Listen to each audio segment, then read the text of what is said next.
Hello,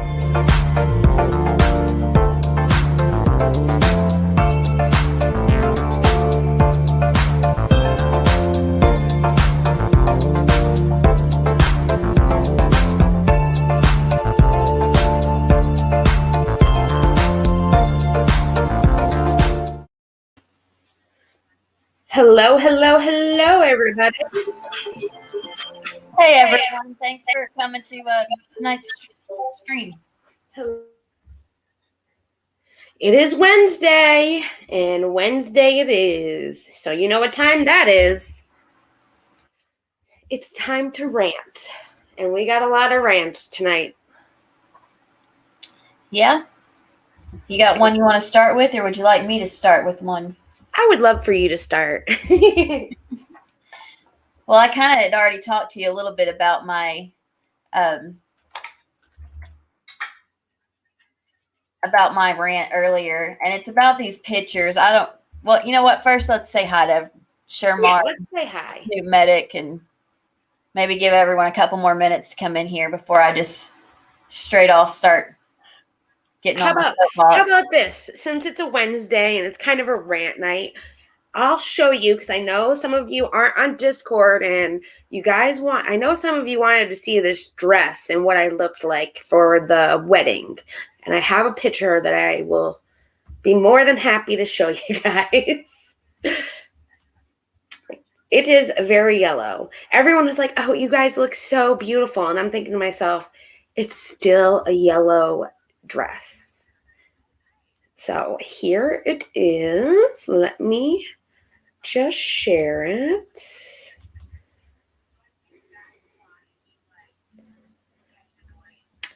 I forgot I was gonna show the pictures. Look at that petite fireball is here. She is the best olive oil you will ever see. I don't know if any of y'all have seen her video, but it is amazing. And here is a beautiful photo of me and my friend Dave, who is my brother's best friend as well, in the dress that I had to wear for the wedding on Saturday.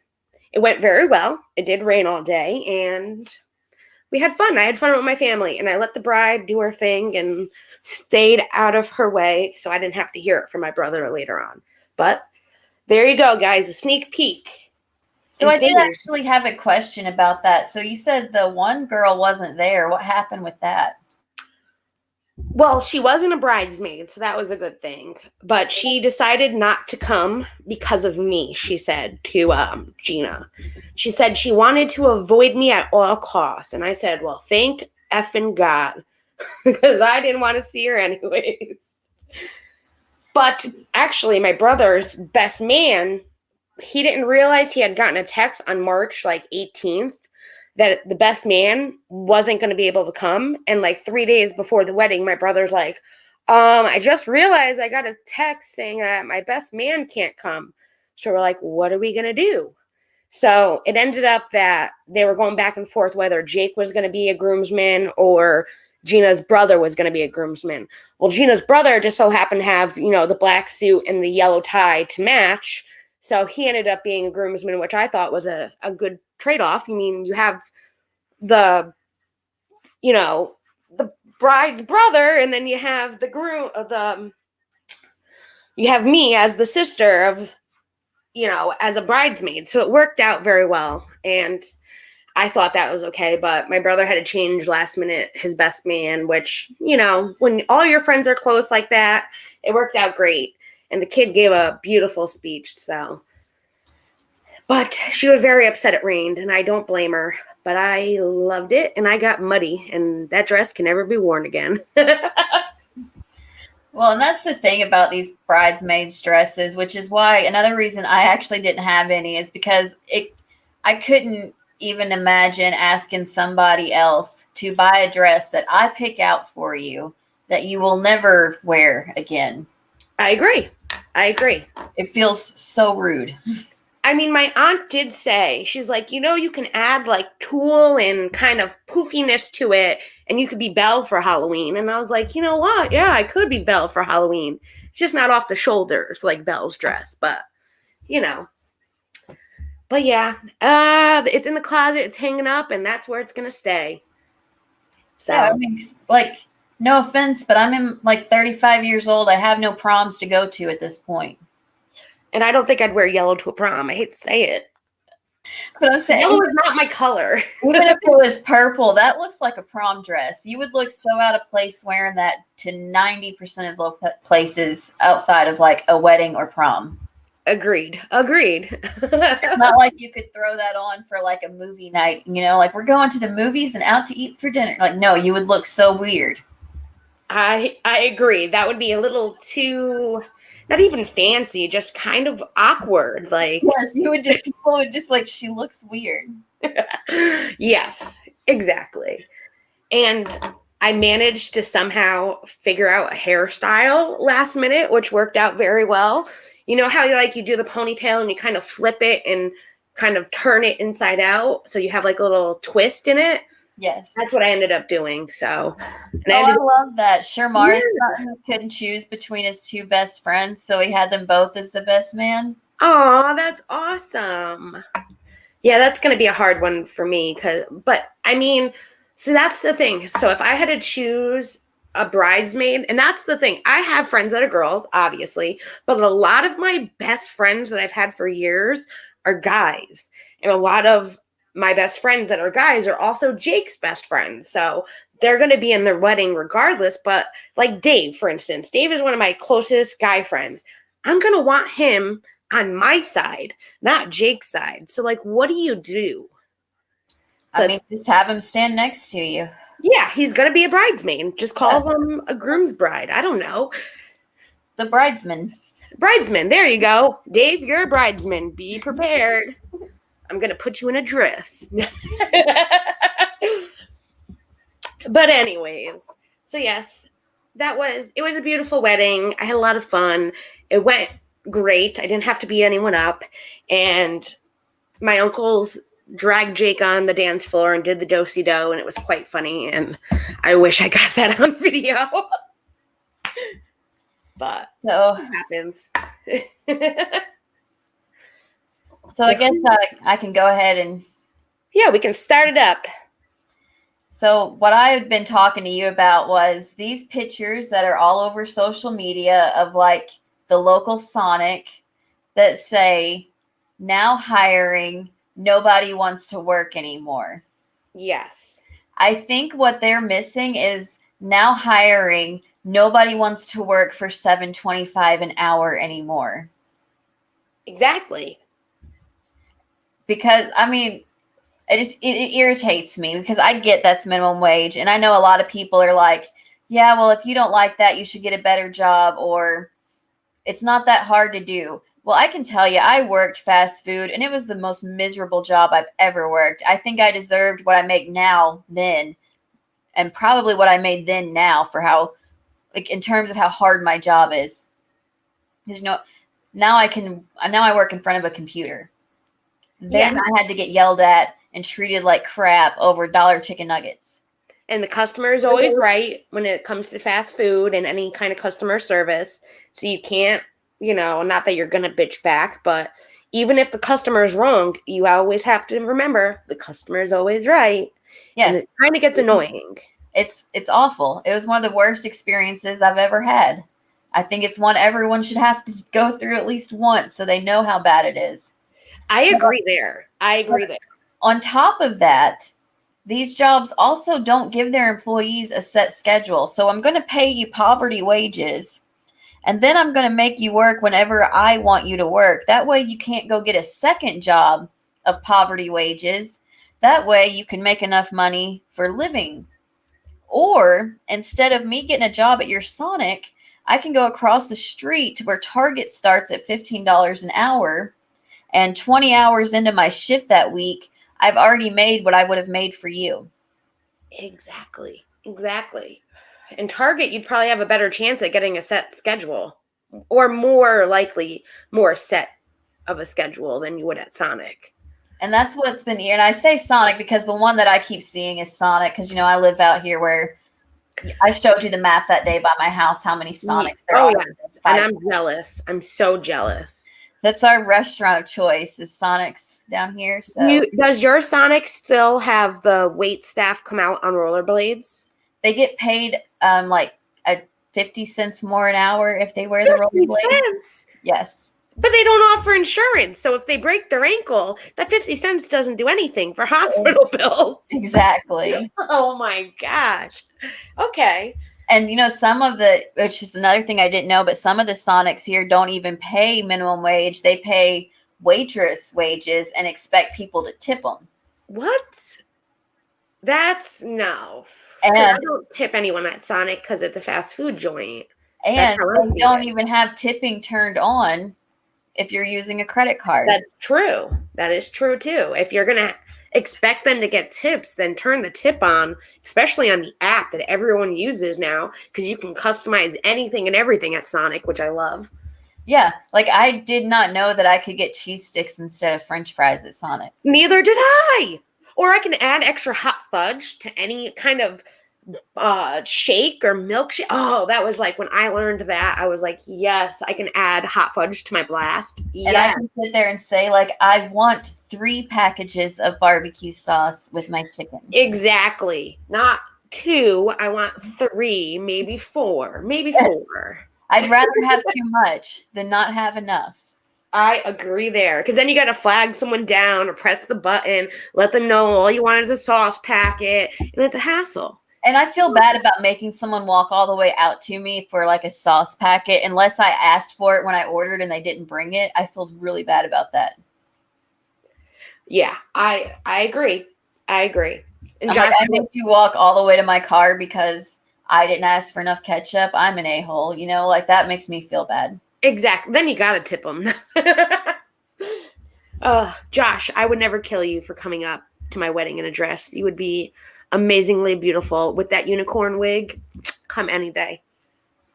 But yeah, no, the other day when I went to Sonic twice, they forgot to give me ranch sauce and I didn't want to get out to ask. And I ended up just eating the honey barbecue tenders without the ranch, which was a little hot for me, but I'm not a hot person. I actually went to Sonic today. As I'm on my soapbox about Sonic. And what did you get? Because I'm curious now. I am hooked on these dragon fruit Red Bull slushies, and I've been shopping like every day and getting one. I knew it. Hey, they're good. Oh, they're good. I haven't tried one yet. And so I've been, and ever since that day that we talked about getting the white chocolate mocha ice, and I told you I hadn't had it. That's what I've been drinking this whole week. Oh my God! How I went that same. It's all your fault. I went that same day that I told you I'd only ever had it hot, and I went ahead and got it cold. And that is like every picture you've seen this week has been. I kind of thought so. I kind of thought that's what it was. And I was like, gosh, I'm hoping she's trying it because it's so good. Like when you ever said you didn't get it like iced before, I was like, well, that's more my flavor than the vanilla. So let me just try it iced. And I was like, oh my God, she has to have one of these because if I like it, I know she likes it because she's the one that already told me she likes it. Well, I was really hooked on those double shaken espressos, I think is what but they had it with oat milk and it was so good. And then they ran out of oat milk. Oh. So I've been like really sad the last couple weeks. Aw, I didn't even know they made oat milk. Maybe they don't down here because we don't have like a lot of farms. Well, it's like. Maybe. Who knows? I don't go to Starbucks up north. You can still get it with almond milk because they still have that. But like the taste of oat milk was different than the almond milk. I wouldn't even know how to describe that. Is it like an oaty, like oatmeal kind of with milk kind of thing? It kind of does have like an oat type, but it tastes like milk. It's just like you can get it in our like grocery stores in the milk section. Okay, I'm gonna have to look into that. I'm like okay, like I drink a lot of lactose milk because normal milk hurts my stomach. So sometimes I just say F it because lactose milk is kind of expensive. compared to regular gallon of milk. And we go through milk like every 2 days at this house. As everyone knows, I have to have like 5 glasses of chocolate milk a night. So maybe the oat milk wouldn't be so bad with chocolate milk. Yes, because like I usually buy almond milk for the house because I do like almond milk. I've never had almond milk. I've had it in coffee, but that's about it. I like oat milk in my coffee. I don't know why. It just tastes so good. It's like really creamy. Okay. Now I'm gonna have to try this. I'm gonna have to try this. And like every time you log on to the Starbucks app, it's like, we saw how much you guys really loved oat milk, so we're bringing it to the menu permanently, coming soon. Every day, for like a month, it's been saying this now. So like every day I open it up and I'm like, this is a bed of lies you were telling me. Right? Oh my gosh. You had no plan to bring me oat milk anytime soon. I do know where the closest Starbucks are to my house now that you've kind of got me on this kick.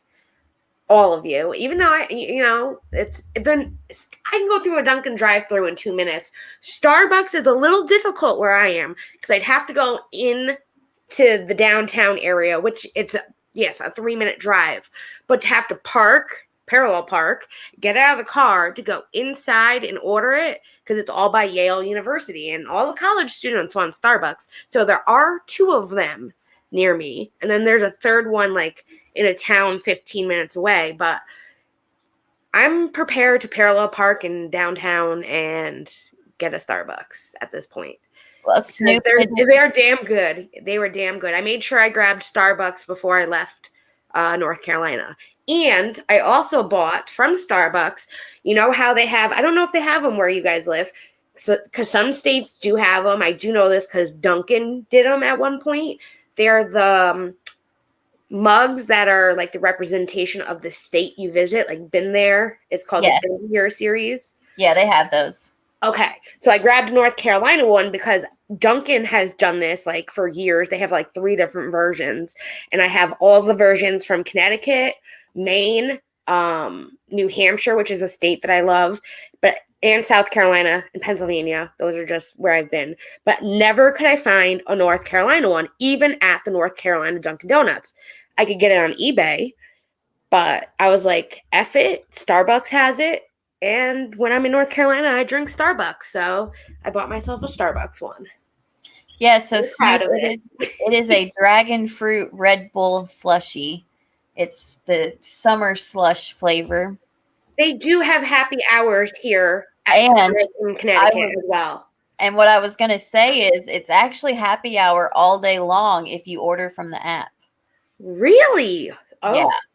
Oh, okay. Nice to know. Exactly, Snoop. Nice to know for both. She said that because she's going to move to Florida soon, right, Snoop? Right, she is. She's going to be a beach bum, teaching people how to snorkel, you know. Are you kidding me, Kim? I spent all night last night just like applying for jobs that I have no intention of getting because there's no way I can get quickly. Oh, I love it. I love you too. Now, you and Preston are coming to Florida too. You can do it. It's the greatest place on earth. I told Preston, I was like, let's go ahead and redo the kitchen like we were going to, and then we could sell this house for way more than we owe on it and move to Florida. Don't tell Jim to probably move to Florida. Now's the time to sell because houses are ridiculous. Like the market's crazy. Now is not the time to buy, but now is definitely the time to sell.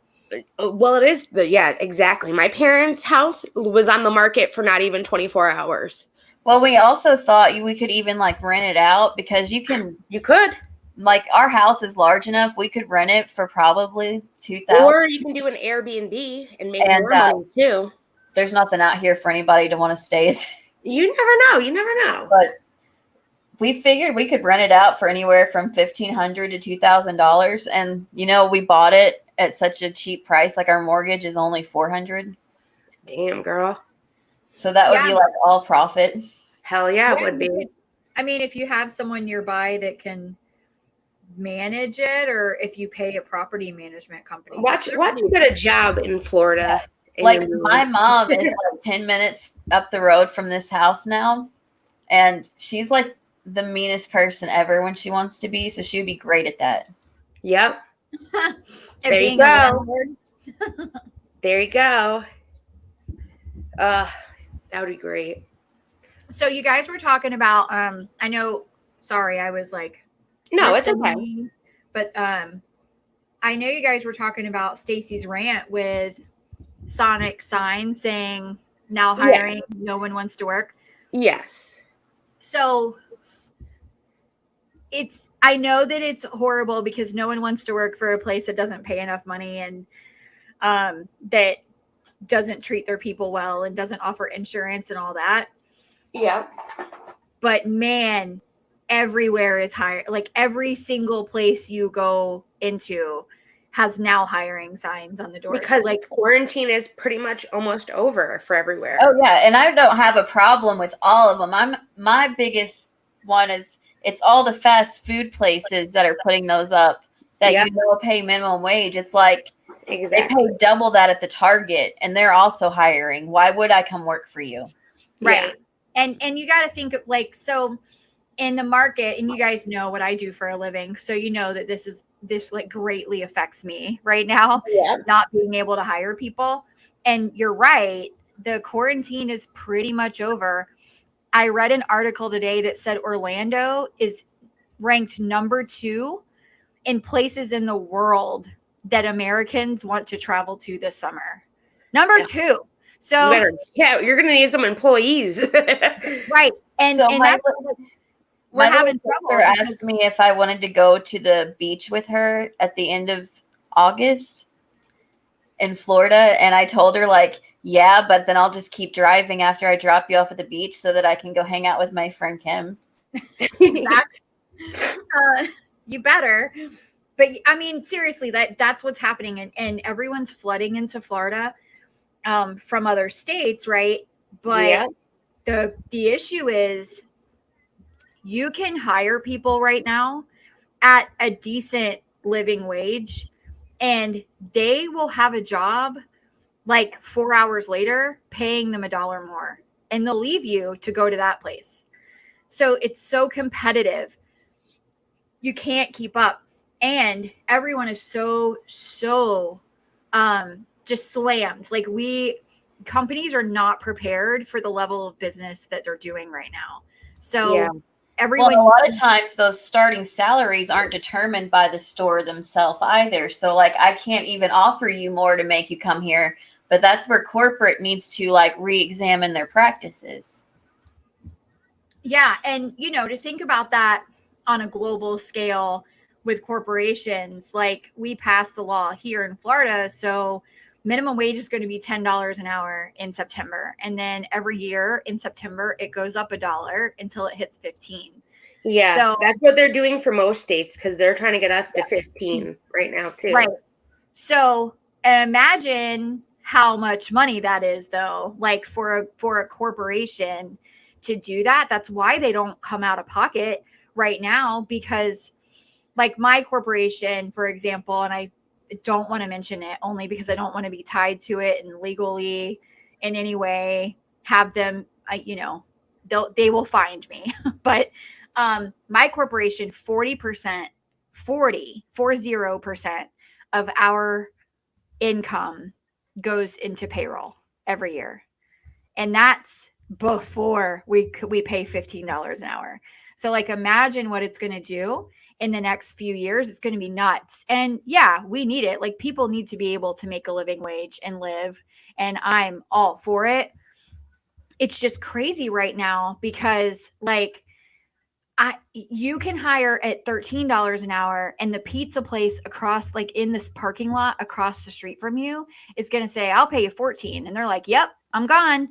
Like, there's no loyalty, no nothing. They would rather like come home and smell like grease every day from pizzas than just for $1 more an hour. And maybe not even the same amount of hours. Like, there's no guaranteed hours. We're not saying at the pizza place you're going to get 40 hours and benefits or anything like that. It really is something that I've never seen it like this before in the industry, and I've been in this industry for a long time. And Stacey, you probably know a little bit about this because you were in a similar industry. Well, and and I think the thing is too is that corporations are acting shocked that people have no loyalty to them when for the most of my adult working life that I can think of, they have had no loyalty at all to their employees. Like every time the economy would dip, they would wait till Friday afternoon to call people in by the truckloads at these, at these places and be like, don't come back. So And you treat people like that for so long, and now they're like, well, if I don't pay you the most, you won't just work here because you like us? yeah, and that's, I'm luckily that's not my company. Like, I could not say enough good things about my company and how we've treated people. Like, when during shutdown, we paid everyone. We did not furlough people. And for weeks and weeks and weeks. And then no full-timers, no full-time associates at all were ever furloughed. We paid them for 9 weeks and of not working. That is true. There were, yeah, that's true. That's what a lot of people are saying. Yeah. Too, that people are making more on unemployment, and because they're adding an extra $300 to every unemployment. Think about that, low. Like if they were making minimum wage on unemployment, they're probably bringing home $200 a week, and we're bringing them up to $500 a week. Yep, that's exactly. More for our society that they are making more to sit at home, and $500 a week is such a grand amount to them that it's better off to not go to work. Yeah, like that says more for what we're paying people. Right. It's crazy. It's crazy that that's the mentality. And then unemployment gets extended another 20, 30 weeks. And people are like, okay, I'm just going to stay home longer. And exactly. It's at some point, like, we've got to be able to come to some type of agreement in the middle, because people need to be able to make a living wage. They cannot afford to live off of $200 a week. They cannot afford to live off of $8 an hour. No one can do that. No, and my company doesn't pay that. They start higher, but still, like, it's still not $15 an hour minimum wage with my company, unless you're in a state that requires it right now. And we had people angry with others because, like, I didn't get furloughed. You guys know that. I was at work every day except for when I actually caught COVID. I didn't go to work those days. Yeah. But people in my department did get furloughed. And other people that didn't get furloughed are like, they resent. Sorry, they resent the people that did get furloughed because they got to stay home. They didn't put any miles on their car, and they didn't have to work. Our company covered their health insurance for like the first 2 months of furlough. And they were making an extra $600 a week, which is more than what some people in the building make before taxes, So it's like they are actually very, very angry at the ones that did get furloughed. Like now they're like in factions in the lunchroom. They don't even sit at the same tables anymore. So that's not good. That's true. I mean, we ended up furloughing after a month. We furloughed all part-time associates, which is like a huge amount of people. Yeah, but it's probably half. Yeah, it's probably half of our actual population, considering our corporate office, our legal teams, our marketing teams, all that stuff. Like those people, it was a completely different scenario. But and our corporate office is still not open. Like everyone's working from home. But yeah, the people who were furloughed, the people who were not furloughed, that were continuing to make their normal wage, everyone kept their benefits. Everyone was able to like roll over their vacation time. Like my company really went out over and above for everyone during that time. And I was really grateful. But then there were a few people who were like, well, I want to get furloughed because honestly, I'm going to get $900 a week from being unemployed right now. So go ahead and furlough me. Like it was weird that people were asking to be furloughed. And we were like, wait a minute, we're trying to do the right thing for you. And they're like, no, it's, I get paid $500 a week normally, but now I'm going to get $900 for a few, So go ahead. So just this, I've never been through anything like it. Just so strange.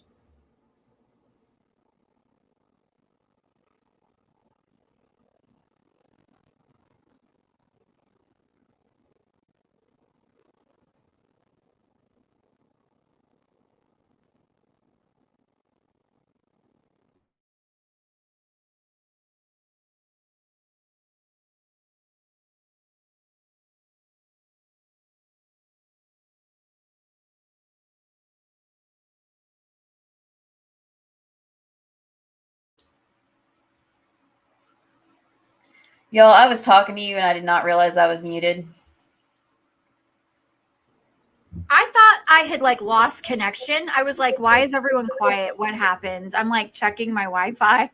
I was sitting there talking to you. No, I was saying that my sister actually made more money than my mom during all of this because they both worked for the same company and she was furloughed and my mom wasn't. And she made more money and my mom had to keep getting up every morning at 5 a.m. and drive into work. And my older sister was like, this is the life. That's crazy. I mean, but it happened everywhere. So it's really strange. Sonic needs to not be dicks about it and have a stupid sign like that.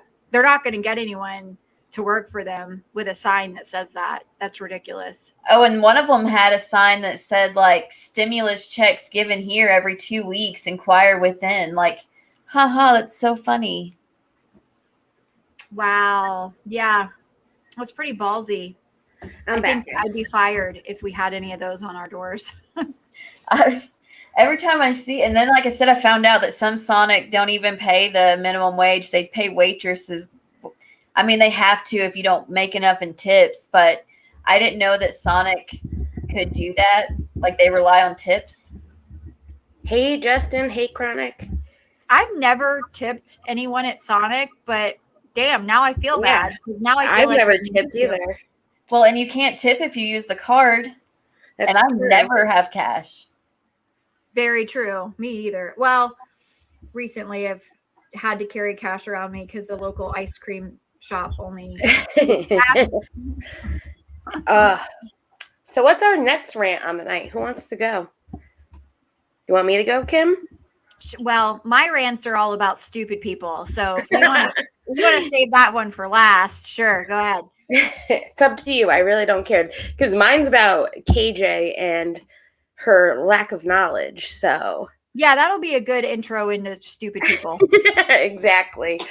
Well, I'm just there. KJ was tweeting a lot today with her little Twitter fingers, even though her son's in the hospital and she's so concerned about him that she's, tweeting every 5 minutes. That kind of bothers me.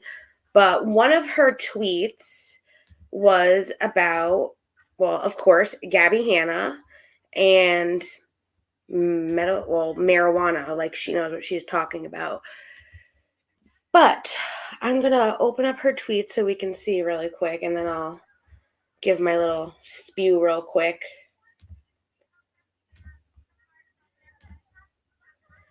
Can I just say that the fight between the two of them is like, it's like someone staring in the mirror and fighting themselves, their reflection in the mirror. It's hilarious. That's exactly like they're the same person, I swear. But can you imagine if both of them were able to get that many followers, though? Oh my gosh. They're just swapping followers back and forth. They're like, who is this lady now? Okay, let me look into her, some people. But I don't even know what FWIW means at all. Do you guys know what that means?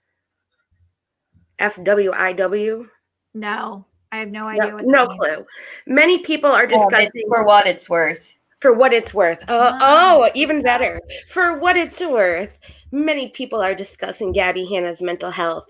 I can say my doctor told me the worst thing a patient with ADHD can do is smoke marijuana because it strips dopamines from the brain that the ADHD patient already lacks with the extra bites of the sympathies. And then it exacerbates the symptoms. exacerbates the symptoms. My gosh, I shouldn't have smoked. No. All right. Okay. She told me repeatedly that marijuana should not be used as well because it can make anxiety and paranoia associated with ADHD worse. I used to be an avid smoker in my 20s, but quit more than a decade ago. My anxiety improved dramatically along with proper meds for ADHD. Well, let me tell you something. I'm ADHD. I have anxiety. I know what the paranoia you're talking about is. That just means you're not smoking, one, the right strand, and two, there are multiple different strands out there, especially medical marijuana wise. Even recreational, you can get different strands that help for certain things. The more you know, KJ, because apparently you smoked a decade ago, which means that marijuana then is a lot different now. And as Stacy pointed out, most doctors aren't going to be like, yeah, smoke weed. Like, I mean, I have an awesome doctor. She knows that I have my medical marijuana card, and she encourages it because she is younger. And I got off my anxiety medicine because of the medical marijuana that I smoke and what strain and what plant, because every plant is different and you can look up what each plant does, what it benefits, whether it's for pain, for anxiety, depression, having to have an appetite to go to sleep. Like, they're all different symptoms you can cure with medical marijuana. And there's a site you can look up and it'll tell you what the strand does. I mean, she doesn't know. And obviously, she's someone that relies on medication, ADHD. I was on Ritalin when I was in 3rd grade. I got off of Ritalin because I didn't want to be that kid that had to go to the office in high school. And I learned to manage my ADHD. The whole point of ADHD and the end goal is that you learn to control it without it, unless it's that severe. Which, I mean, I know that there is weed out there that helps with ADHD. It's not going to be a sativa because that makes you go and makes some people who get paranoid when they smoke to be paranoid. It doesn't do the same thing for everybody. And that's why there are so many good strands out there. You can choose which one works the best for you. But she doesn't know what she's talking about. And we don't know what Gabby Hanna is smoking. Like, if she's in a state where she has her medical card, or isn't she in California? Yeah. Yeah, so she can go to any shop and they have multiple different strands in California that she could be having a strand that she's smoking that helps with these things. KJ doesn't know this. Like, KJ thinks she's a doctor. And this was a comment from two of people on the comment section. And it is not a case of what works for one person won't work for another. I've known a few people with ADHD that medicate in different ways to suit how it works for them. Yes, each person is different for sure. I'm quite sure her doctors also told her that mixing Adderall, which she has said that she takes, with alcohol is not okay. FFS, the total misinformation that she spews out is astounding. For F's sake. For F's sake. Oh, really? Yeah. I didn't know what that means. I just love these two comments, and it's like exactly what I want to say. There you go. Hasn't she actually said that her doctor told her it was okay as long as it was at nighttime when she was drinking? Apparently, that's what her doctor said. But I know no doctor is going to be like, yeah, you can drink as much wine as you want.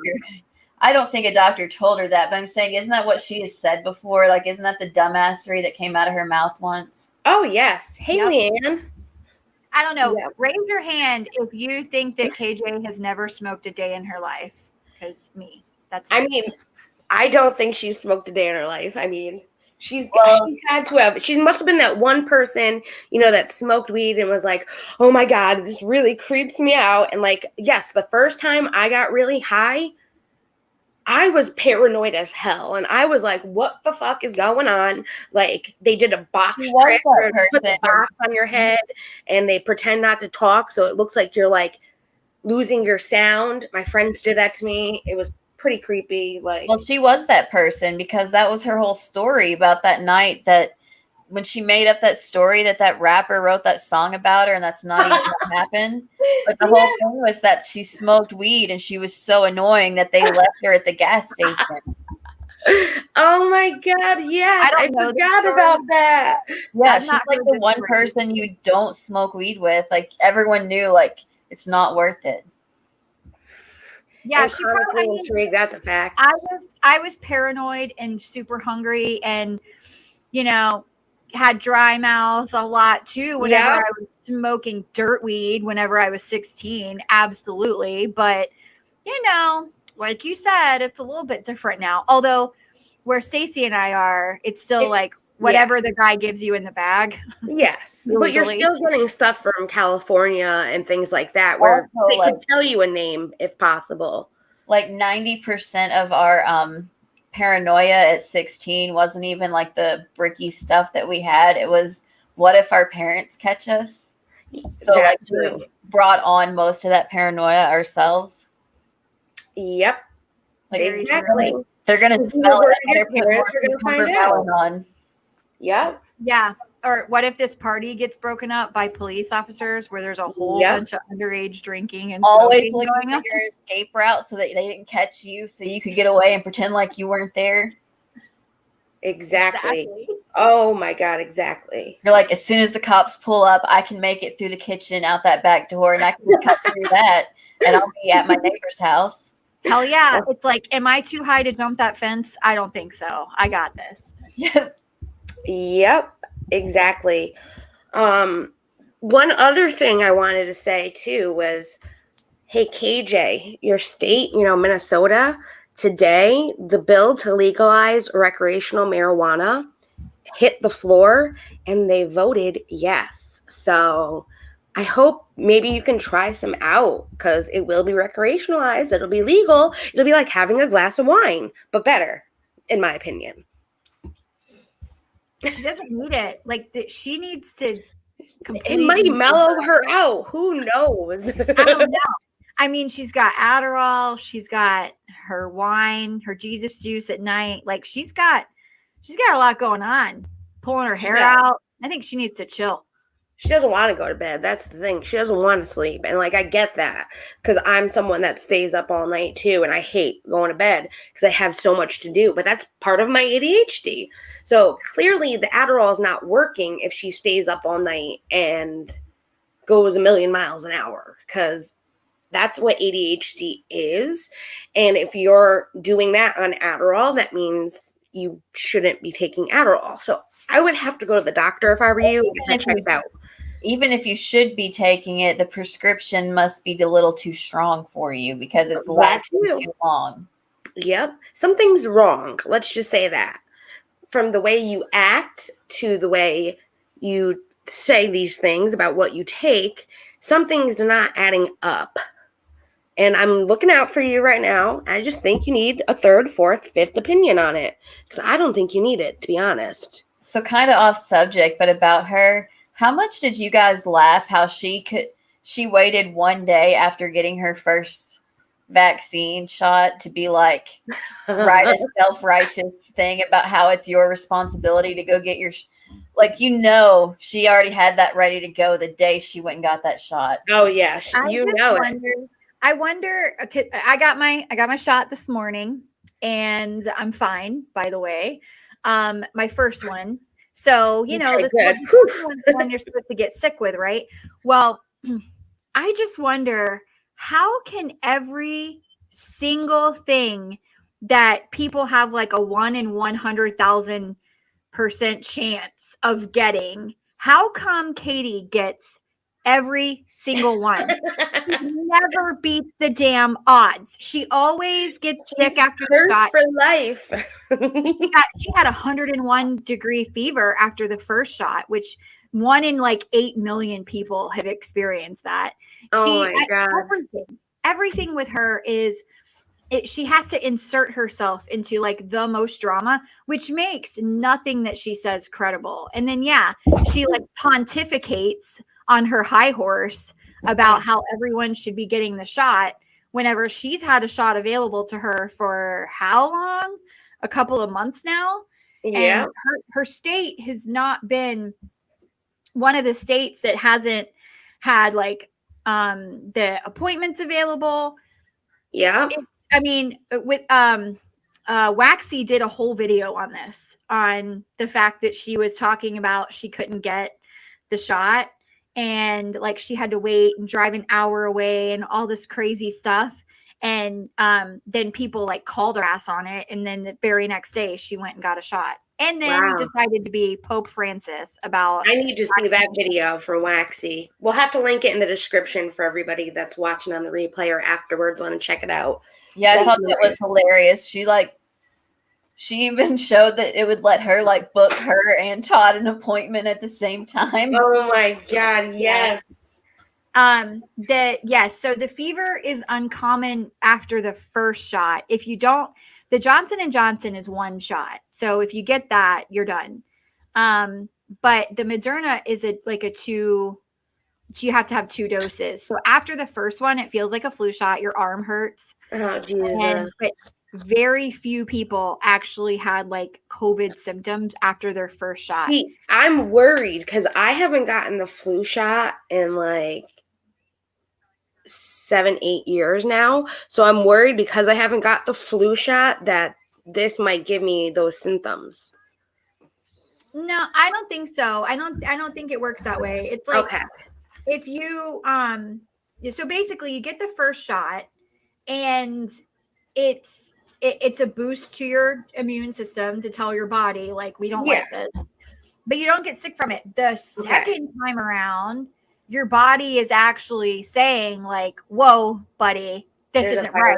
That's why you get the symptoms, because your body's trying to fight it off and getting the antibodies. So the fever is extremely common after the second shot, but not after the first. Okay. Well, good to know, because Friday I'm going for my shot at 6, so I'll be going on stream like only a couple hours after. So I'm like, yeah, I hope I don't get sick, because that'd be miserable. I'm miserable when I'm sick. I'm that person. Well, I can tell you, I've had both doses of the Pfizer. Yeah, you're the Pfizer girl, okay? We're over here. Yeah. Well, I've had both of those now, and I got my second one about a week ago. I guess it was like a week ago tomorrow. And I didn't have any side effects or symptoms of anything from either shot. Yeah. Well, that's good. I was told to drink a whole bunch of water the night before and the day of. And that will minimize some of the side effects.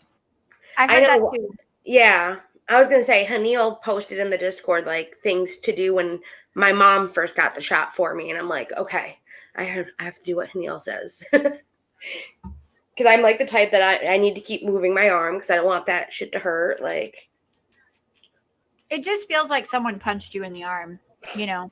Yeah. I mean, it's like, I danced all night and I was in pain, okay? Yeah. Well, I was told this morning that she said, your arm's going to hurt. And I was like, oh, yeah, like a flu shot. I get those every year. And I get the pneumonia vaccine every year as well. And she's like, no, it's going to hurt more than the flu shot. It's going to be a lot worse. But honestly, it's been 12 hours since my shot, and it's really not that bad. It just feels like someone punched me. And it's a little sore when you move it, but it's nothing.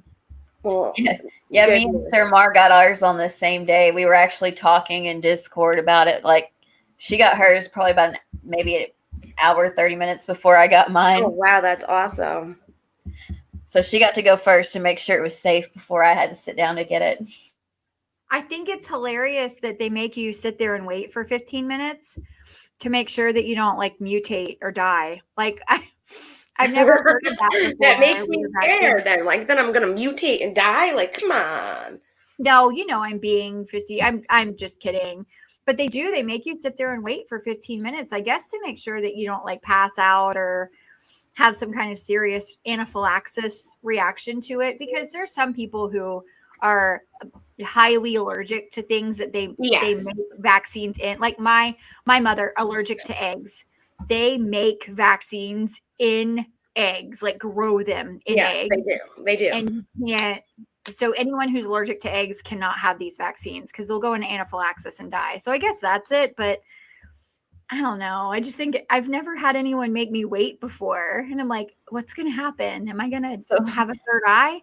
I didn't know that you were supposed to. And I just went back to my desk. I was like, okay, thanks. And walked right out. One lady today, she like got up and started shopping around so I got mine at Publix. And if you live in the Southeast, and you know what Publix is, and they have like these bins at the front that are all buy one, get one free stuff all the time. And it's the pharmacy's right there. This lady was walking around with her shopping cart while she's supposed to be sitting there waiting, just walking away, tossing stuff in her cart, walking over to the bakery. And the lady was like, ma'am, you need to sit down. She's like, I feel fine. I mean, oh my God. I was the same way. I'm like, I'm fine. Can I just leave? Yeah, I'd feel the same way. Yeah, my mom called me later and she's like, you weren't supposed to leave, right? And I was like, I mean, I was in the same building. Someone would have heard me hit the floor, right? So Shara said that she had 2 dizzy spells a couple minutes after the second Pfizer shot. So I was glad it was there. Yes, some people are like that. So we'll see how long CVS makes me wait. But Jake will be there. He'll be getting the shot at the same time as me. Instagram was like, COVID-19 shots are offered in your area. I'm like, all right, Instagram. How do I believe you right now? Because I checked this morning and they must have updated the website at whatever time it was. And they had more appointments available. And I was like, thank you, Instagram. You actually did something helpful for once. Yeah, wow. Yeah, Shermar actually did have 2 dizzy spells after her second shot. And so it was absolutely a great idea that she sat and waited. I just didn't realize that I was supposed to do it because our work brought the pharmacy to us. Yeah. So they gave us our shots in the basement. You were better off at your desk. And so I just figured I had my shot. I can go back to my desk. I probably would have thought the same thing too. It's like, why wouldn't I wait it out at my desk then? You're sitting down, you're not moving, you're at your desk. I mean, how far away was it from your desk? Yeah. Was it far away from your desk? I mean, I work on the 4th floor, but it's right by the elevator, where we were at. So then that's not that bad. You weren't that far, even though I've never been to your work. I think that, so I got the Moderna. That's what Jackie's getting to, right? The Moderna. Yes. So in the vaccine wars, we're not going to be able to fight on the same side, guys. No. May the odds be ever in your favor. Right. I'm sorry. What one did Katie get? Please tell me Katie's not on our side. I think she got or did she get one that has 2 doses or 1? Oh, Johnson & Johnson, I think. No, I think she actually did get Pfizer. Oh no, she's on your side. So we'll let her talk into big loud speakers right outside you guys' Ford or whatever. Yay. Yeah. For us. I think after the second one, certainly, because I'm a little worried that I'm going to get sick, to be honest with you, every one of my employees that has had the second shot has called out the next day. Every single one of them. So yeah, I'm a little worried. Because they're saying, I just, I didn't hurt the day that I got this second shot, but the next day I woke up and felt like I got hit by a truck. That was what most people have said.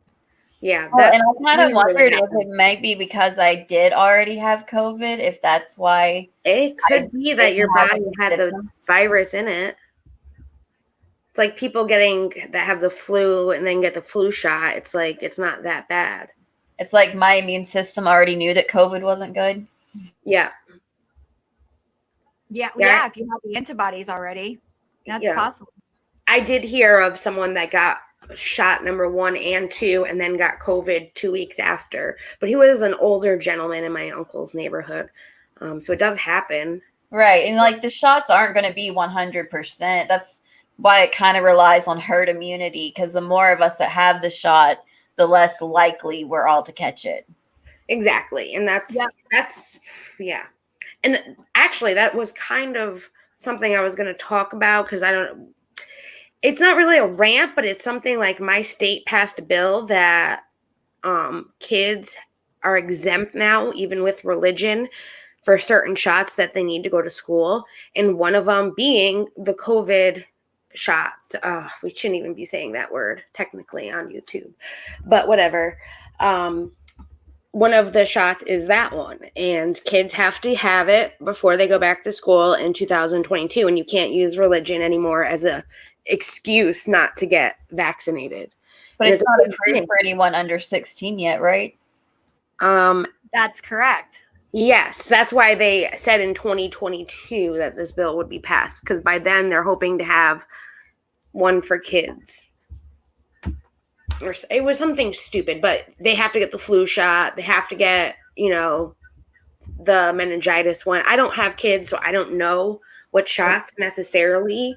It just sounds like they're, counting their chickens before their eggs hatch. That's how we do it around here. Believe me. But it was like, there was like thousands of parents just outside the Capitol, like peacefully protesting. Like, and I don't know. I don't know how I feel about it. I don't know what I would do if I had kids. I'd probably give them the shots, and that was something I had to do as a kid. So I don't know. How do you feel about it, Kim? You have kids.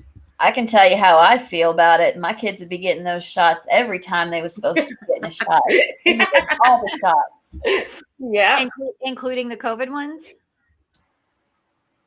I mean, if they were safe for the kids to take. I thought she was talking about like the vaccines in general.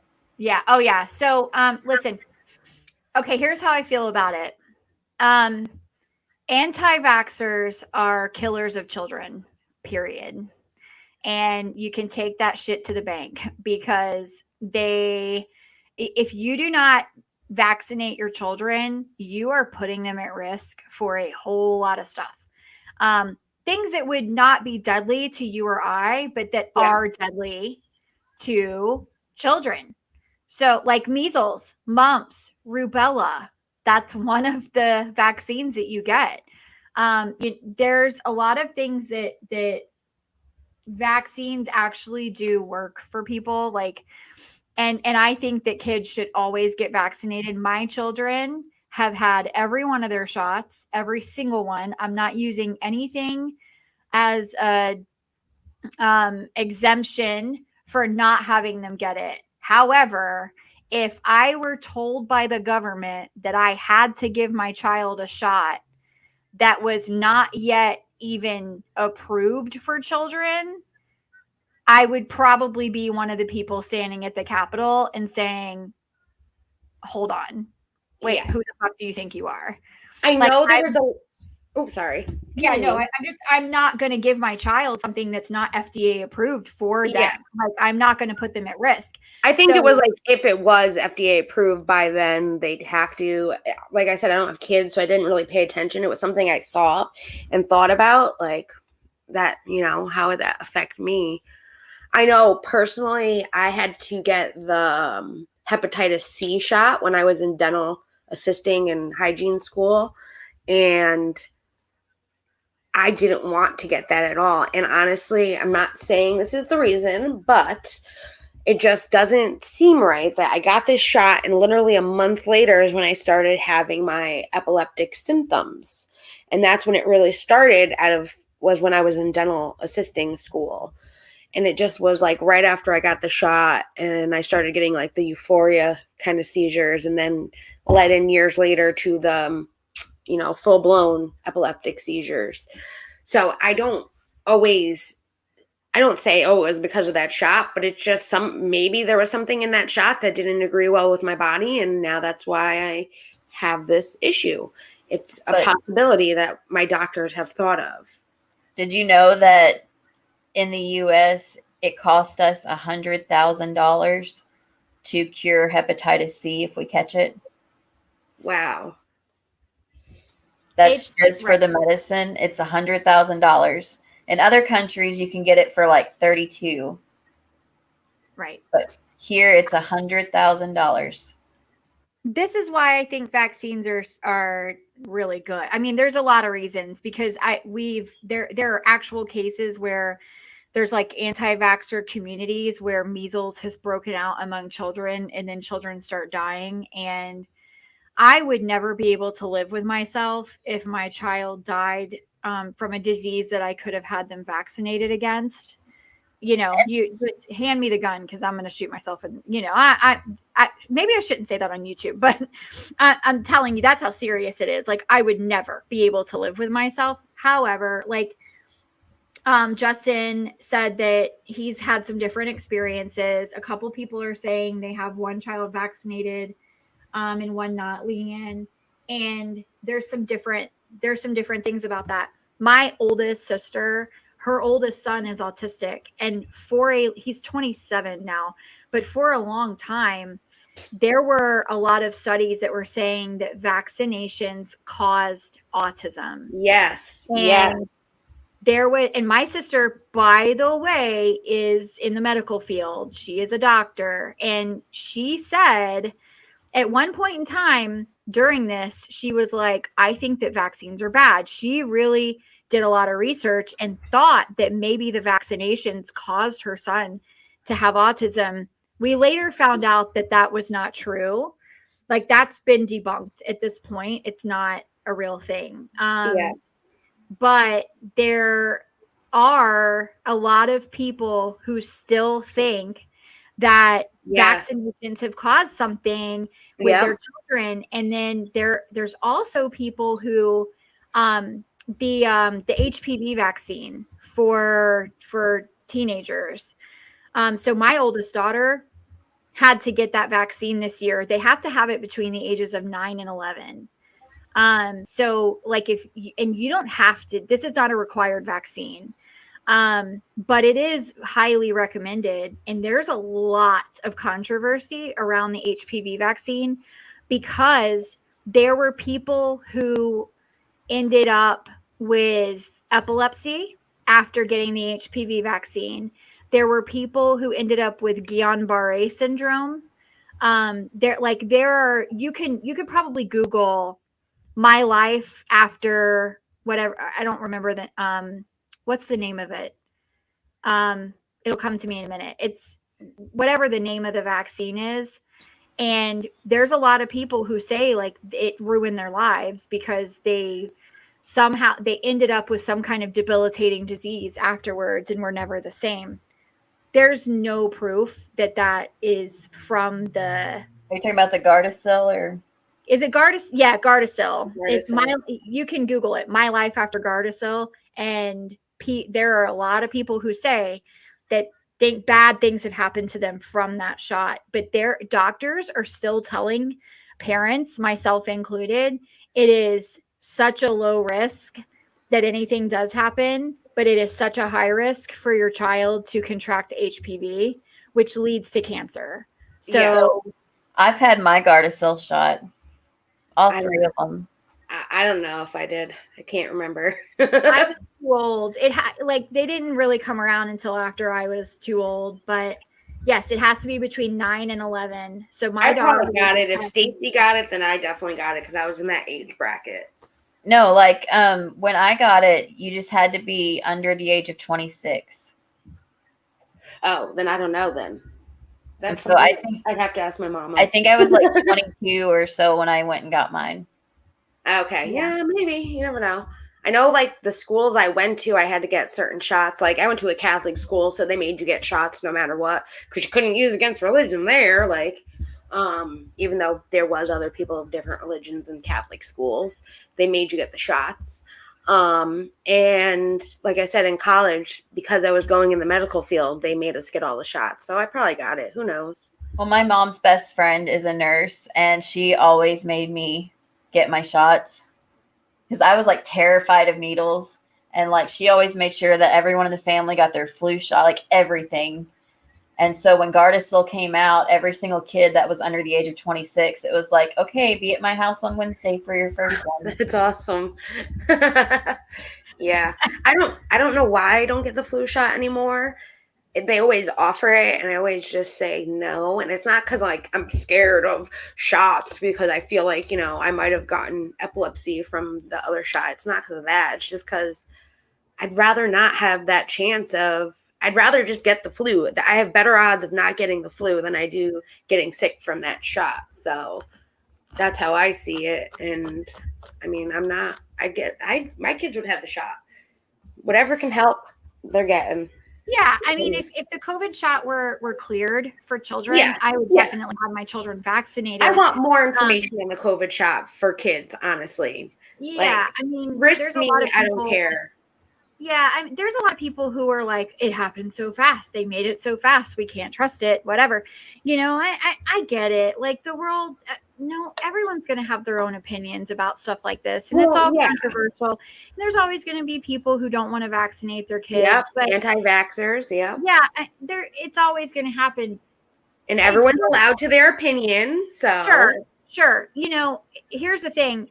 Vaccines are not really made for healthy people.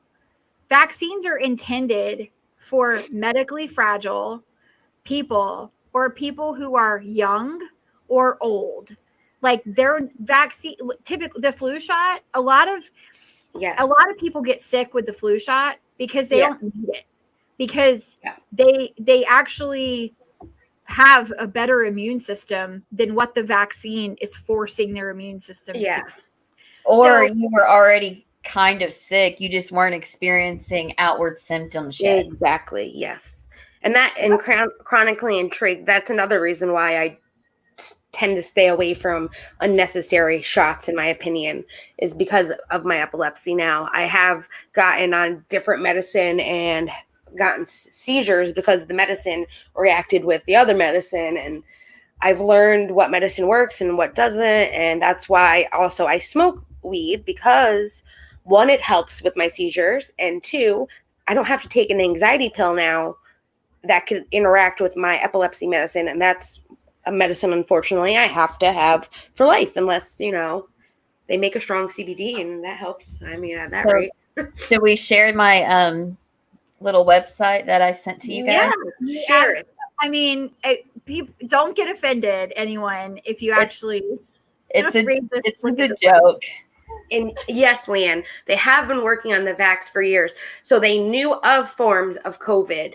They had the basic genetics of the virus that they have been working on it. It was just the 19, that's the one that kind of, they had to go into more detail on what needs for that one to be cured.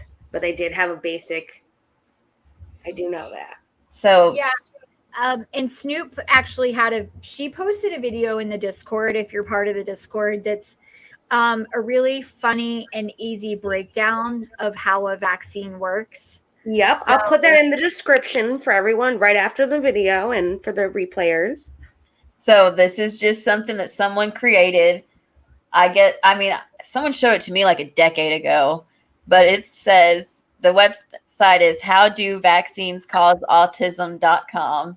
And when you go to the website, that's all that pops up. I loved it when I saw it. I had to put my thing on mute, so I didn't give it away. There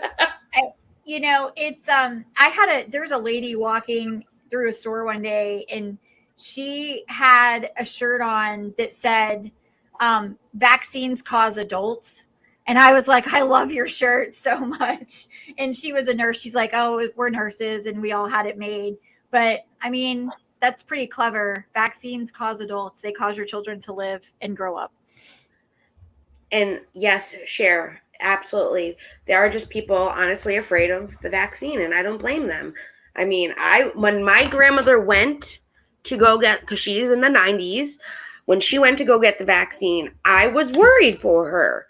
And I made sure I called her every day. And I don't, maybe I'm that annoying granddaughter that has to check up, but I was worried for her. I mean, she's 93 years old.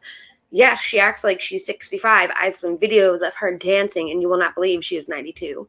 But I still worried because it was new. It just came out. Like, what was it like? It was going to get her first before anybody. Like, I was worried she was going to come and turn into a zombie. That's why I was like, Kim, let me know if you turn into a zombie today. No, yeah, I'm good. But she did great. Yeah, you know what, Sharmar, you're right.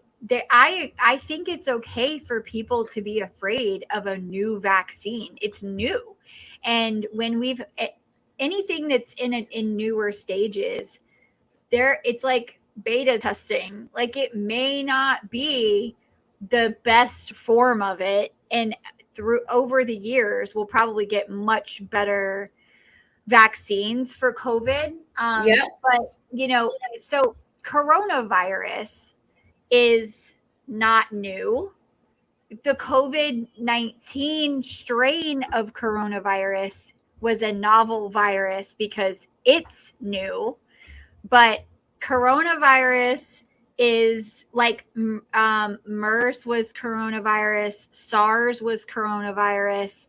Like, it's been around for a long time. You can read the back of a Lysol wipes can, and it says that it protects again, or it kills bacteria or kills coronavirus and other common viruses. So coronavirus isn't new. It's been around forever. And we have these like little outbreaks of things, like SARS was a pretty big outbreak in the Asian countries several years ago. It's not the flu. The influenza virus is different. It's not influenza, is not corona.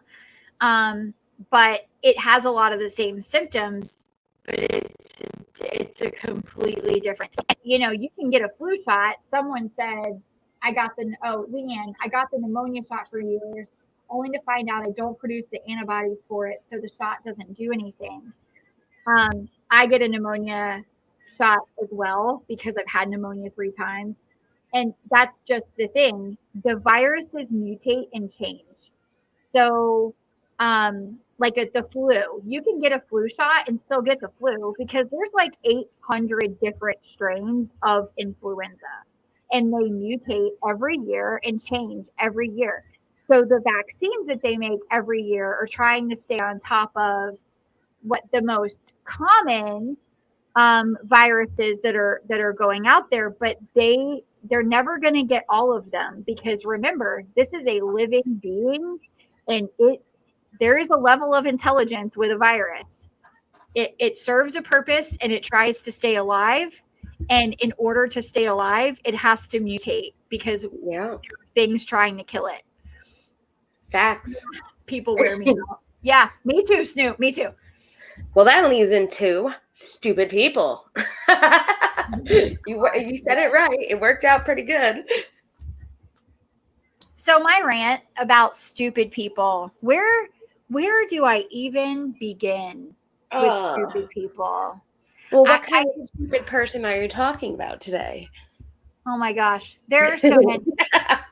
There are so many stupid people, and it just like every time something happens, and I'm like, oh my God, that's a stupid person. That person is ridiculous. I've never met anyone that stupid in my life.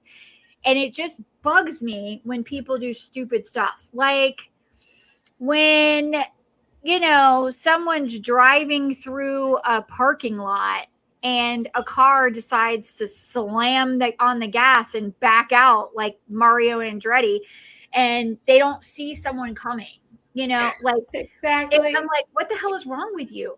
People do just dumb shit all day long. I have been behind cars who have literally stopped on the Florida Turnpike.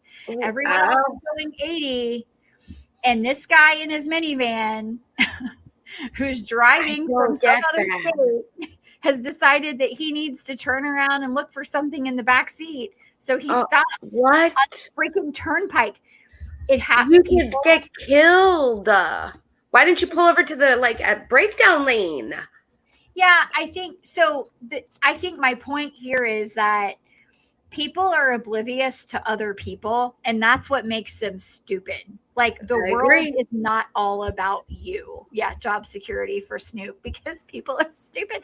Yes, 90% of accidents are from stupid things. Yeah. That's not a real number. Don't quote me on that. Don't quote him. Like, to not Look it sound up like yourself. a horrible person, but like how in the morning time when it's go to work time, you'll have some people that are usually retired that are driving like 10 miles under the speed limit with a long line of cars behind them where there should not be any traffic. And like they're just on their way to get coffee. And you're like, seriously, you can't wait? That's why I don't let my grandmother drives, because I know she wants to drive. I know she's 93, but she goes so slow. And if someone's in the car with her, she's a little distracted. And I'm always like, Graham, let me drive. But she's one of those people. I mean, my ex-boss was doing 45 on a 75-mile-an-hour highway, and the cop had to pull him over for going too slow. So, like, I know some stupid people in my life, unfortunately. Yeah.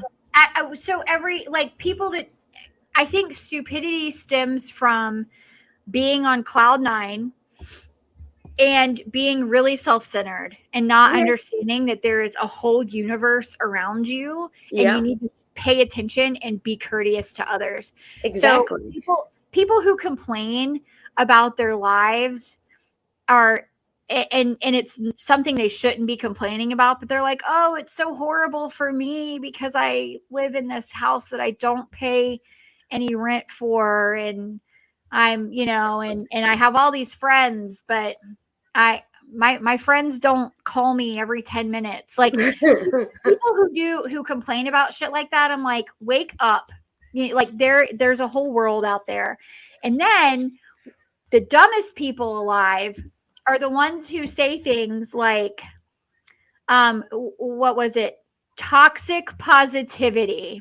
Let's talk about toxic positivity. I have that if you want me to put it up on the screen, because you know what? It was fucking stupid. Yeah. I'm here to tell you right now that toxic positivity is not a thing. It is not possible for you to be so positive that you're toxic. That's not a thing. Like, we are seriously trying to make shit up because we want to be super woke.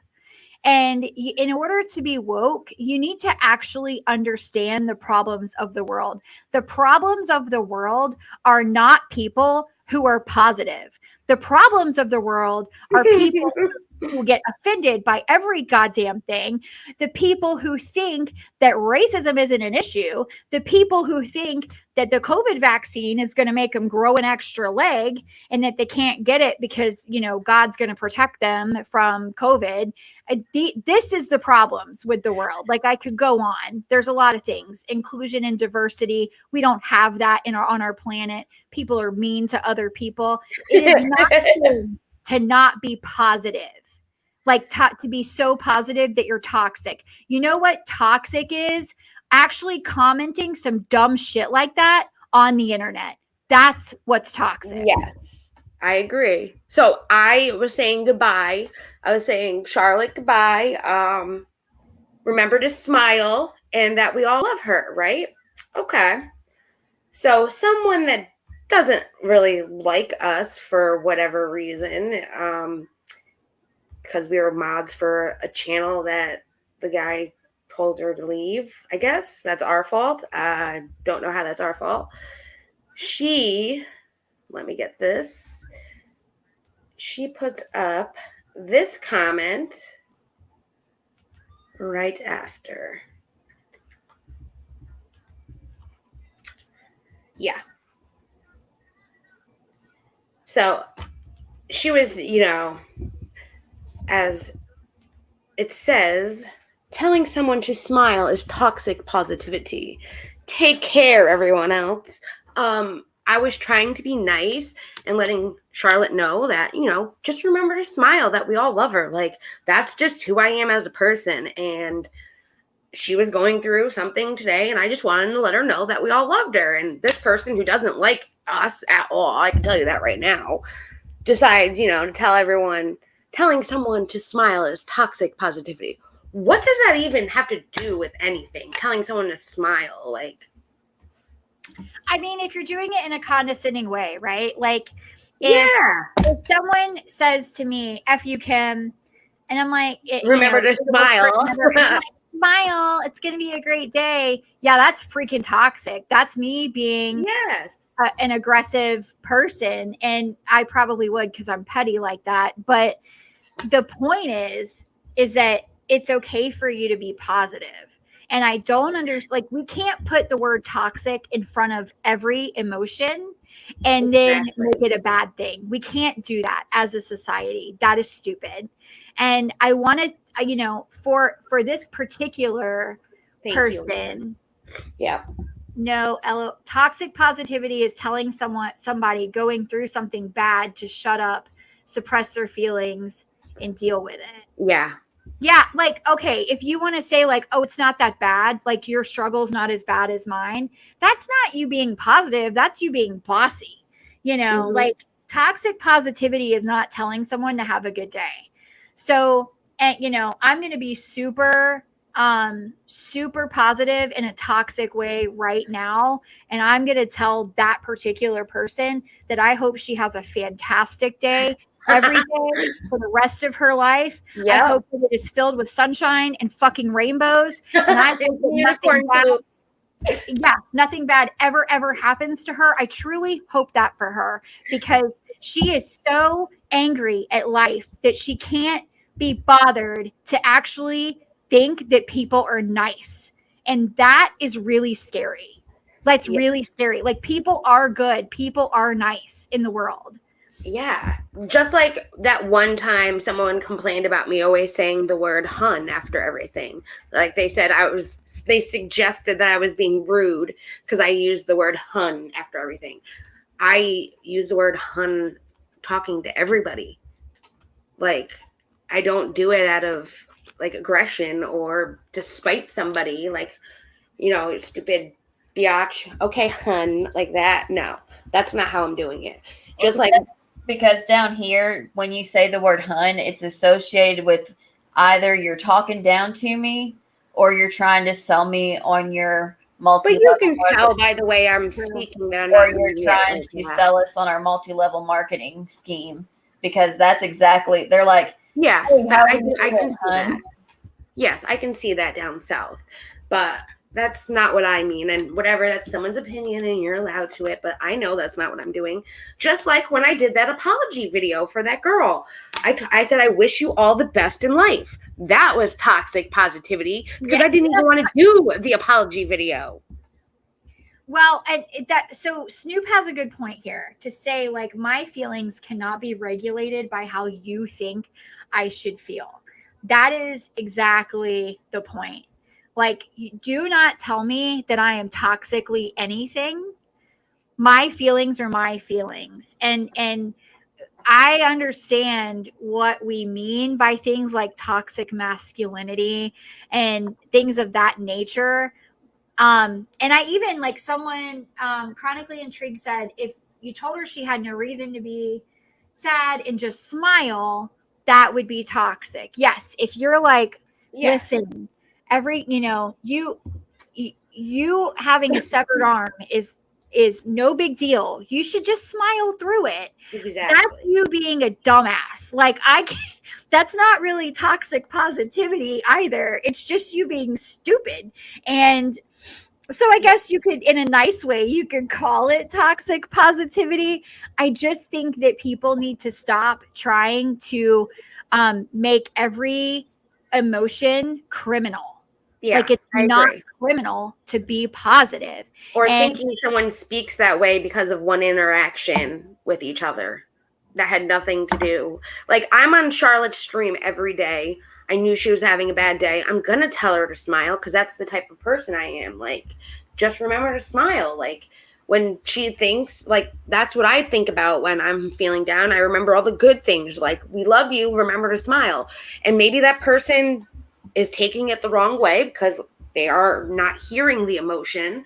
And maybe that's her opinion about me. But I feel like we should be breaking out into, like, a rendition of my favorite things right about now. Well, yeah. I mean, so what's so weird about this is you like people who surf the internet. Is that even a term? Am I old for saying surf?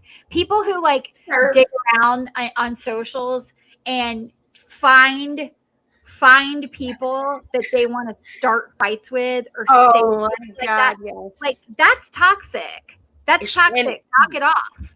This person does that. Yeah, She's everywhere. if you don't like somebody or if you don't like what someone says, it costs you $0 to either ignore them or block them. And that's majority of the time. Whenever I see her, I ignore her because there's nothing I need to say to her. And oh no, I wasn't saying that about you. I meant about how. Oh, I know, but I'm just saying about this person too. Like I'm not saying from you searching her experience. out, like that's a fact though. You can just ignore that. Like when KJ goes off, instead of me tweeting her back saying that she's a freaking moron, I'll say it on Discord to everybody else that feels the same way about her. But I'm not going out of my way to go and start a Twitter war with KJ. That's just me. Right. And you know, and if they charged me to block people, then I might be a little more upset about it. But since they don't. Yeah, minding, it's totally free and safe. Minding your own business and staying in your own lane. If I don't like what someone says on the internet, guess what? I keep scrolling. Yeah. I don't stop to give my piece. And people who I might tell Kim or Jackie about you and tell them how stupid you were, but I'm not going to start a fight with you. But that's what friends are for. Screenshot your dumb ass and I'm going to share it with my friends, but I'm not going to engage with you at all because I don't have time. And that's toxicity to start a fight with someone on the internet. And there's no need. No, there's no need. And in the South, like the thing about honey, whatever, in the South, it is very condescending, but there are still a lot of people in the South who say things like that. Like and they mean it. In my work life, I will meet people who call everyone baby, honey, sweetheart. And I have said to people before, like, I am not your sweetheart. Do not call me that. Stop it. And so there is a lot of people who do get really offended by. Well, I'm sorry. No, I know. I'm joking. Like, I don't mean it like you shouldn't. No, you know who I am. And when I say hun, I don't mean it in any type of way. Well, and that's what got me in trouble that night is that I was sitting there defending you. I was like, her, she talks like that. You're trying to start something. Yeah. I mean, we had plenty of voice chats where I was like that. No, Jackie calls everyone honey. Please don't get offended. Like if you're not in Discord, if you come into Discord, the first thing you're going to get from Jackie is a paragraph about if you need anything, honey. She's going to call you honey 10 times. And you feel welcome. And then if you get on a voice chat, hi, honey, how are you? That is Jackie. That's who she is. She's not meaning it in any kind of offensive way. And she doesn't call people that she doesn't want anything to do with honey. Like she doesn't walk around and she doesn't walk into Starbucks and say hi, honey, to everyone in there. Like she's doing it to befriend you. So, I never call KJ honey or even use honey in a sentence for KJ when I'm talking about her. Like that would never happen. But so don't be offended, anybody. But I get what you're saying because I was just down south and I did hear it a lot, like going into gas stations, like, hey, honey, how you doing today? And I'm like, oh, my God, you're so friendly. Like, so. Yeah. We don't get that around here. We barely get a hello. How are you? Yeah. And it's a lot of people who are like super busy. So a lot of times when I run into people who say like, hey, hon, hey, honey, things like that. Down here, it's like you walk into a convenience store, a gas station, and they're super busy and you're waiting at the counter and they're doing something else. And they're like, I'll be right with you, hon. Like that's kind of how it's used here. But then there are people who say things like who call everybody baby and sweetheart. And sometimes when they say things, they start to say like, that's okay, sweetheart. I understand. You're like, do not patronize me. Yes, I get that. I do get that. That actually, yeah, that happened at a store too that I went to down there. But I was like thinking to myself, My experience sweetheart. that I'm going to have to admit, I always like cringe a little when I walk into a store and they're like, "Hey, honey," because I just know that they're going to like try and small talk me for the next like 5 minutes when all I want to do is pay for my gas because I don't feel like talking to strangers today. And those people, are going to tell you what has been going on in their life. Like you were their best friend, Deborah, and you guys are at the salon. Yeah. Yeah. Yes. I cringe too because I would rather avoid people at all costs whenever I'm doing anything. Like if I'm ordering food, it's going to be on an app. Forget actually talking to a person. That does not happen in You my guys, life. that's where you guys are the same, and I'm completely different. I don't mind interaction with people. I would try to avoid it if I wasn't feeling good, but I don't mind it. We were going to order some salads from the local like pizza place the other night, and you can't order on their website at the place that's in our hometown. So we drove to the next town's pizza place and got salads from there instead because I was not going to call that number. Hey, less chance of dealing with stupid people as well, though, with an app. This is where my husband and I are like opposites attract, I guess, because like Stacey and Preston, you two are alike in that you both don't want to talk to people, and you and I are very much alike in the fact that we order everything on apps, we do everything on the internet, we do everything with technology. And my husband is the type of person who will walk in, like we were in a hardware store once, and I swear to God, that man asked 5 different employees where to find something, and all 5 of them answered him the same way. And I was like, Chris, it's over here. Like I'm walking. Stop talking to people. Stop. You see someone's name badge and you're like, hi, I just wanted to ask you where the pipe fitters were. And I'm like, Jesus Christ, can we just get out of here? He does that with everything. He will call, like, if you want to order food, okay, I'm going to call the restaurant. I'm like, don't call the freaking restaurant. Just get it online. They don't want to answer the phone. They're busy. No, why? I should just. He likes that interaction. Yeah, if something's wrong, like at work, if I have some kind of issue, like an IT issue, I literally get on an app on my laptop and I put in a request for it to be fixed. I never talk to a human ever. Like I just type it in and put the request in. And my husband, like if something's wrong, my husband's like, can you call? And I'm like, nope, I cannot call. I'm not calling anyone. I'm not talking to any humans. Screw you. You do all the calling. That's not happening. So want to talk, you can call. Yeah. Yeah, I like the interaction. I like talking to people. Then I know it's like being done by a human and that interaction kind of thing. Yeah. What were you saying, Stacey? I was like, I just absolutely refuse to make phone calls. Like, I'm not doing it. It's like I don't even remember how you're supposed to do that. Right? I mean, yeah, texting is easier, but sometimes it's easier just to get on the phone and say it than it is when you're more comfortable with people, I guess you can say. Because there are just times where I'd rather just talk to you instead of texting it all out.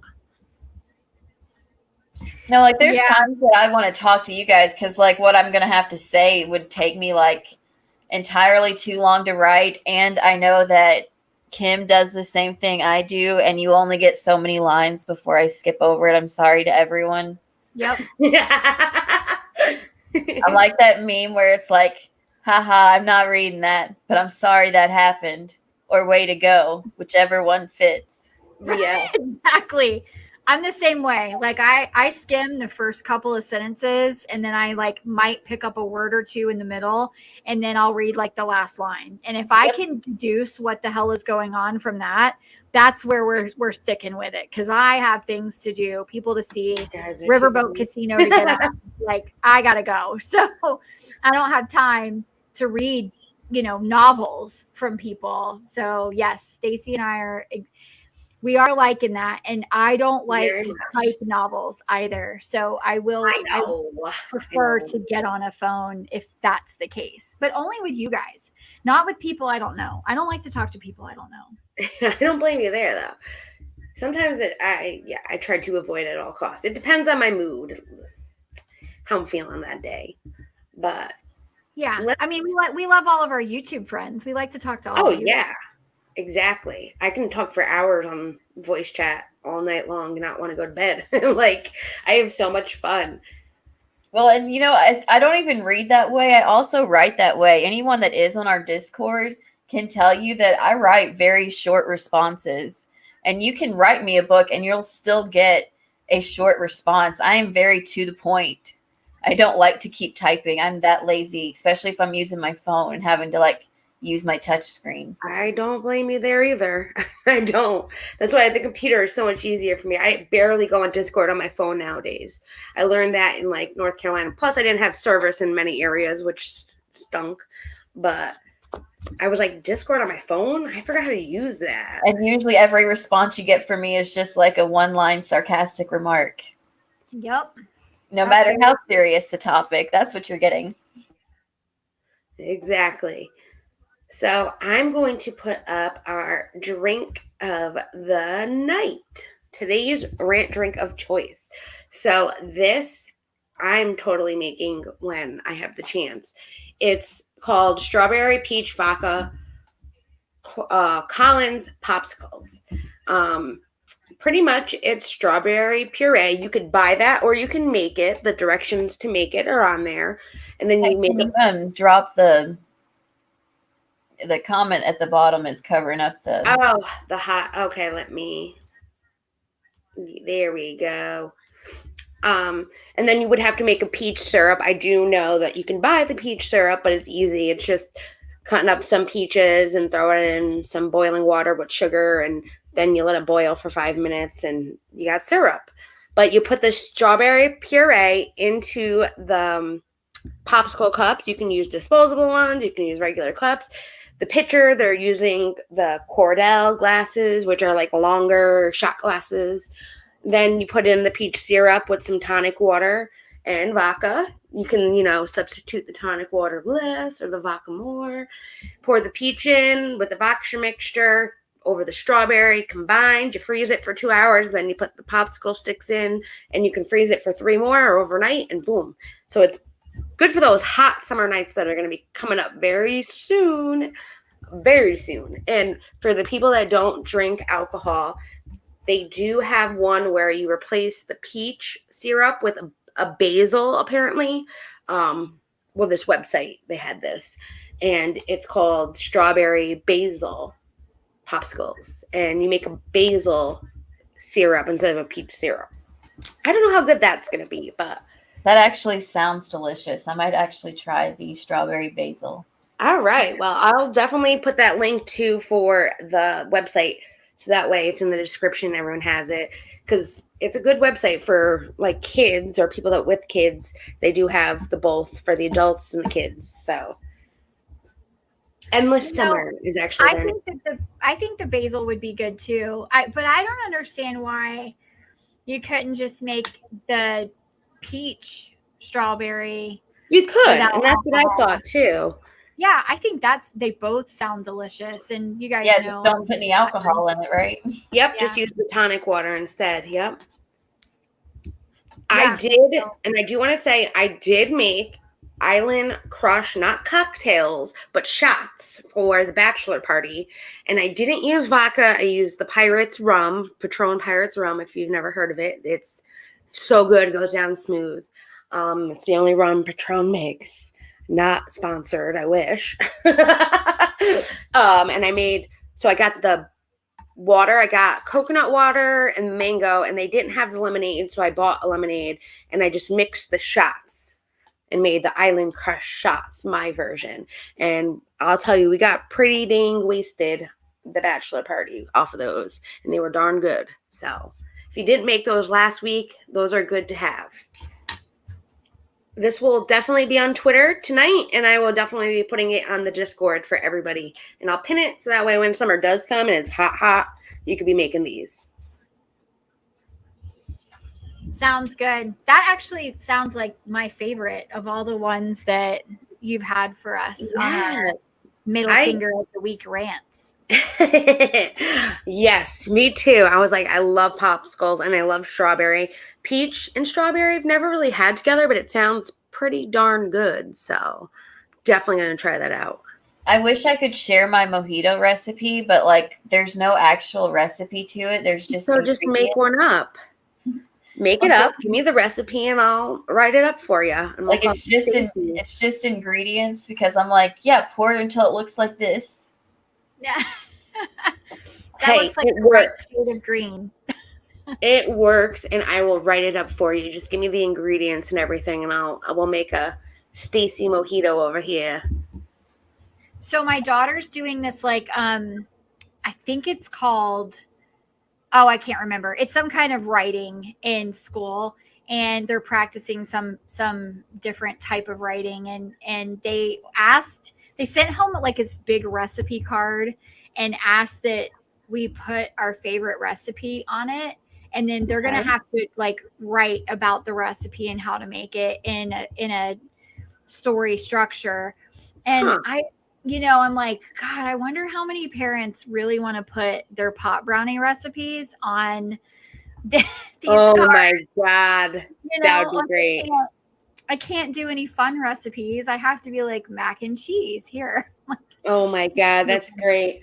I would do it. I would use different names. How old is it? What age range is this happening at? Third graders. Oh, darn. They wouldn't have a clue. Yeah.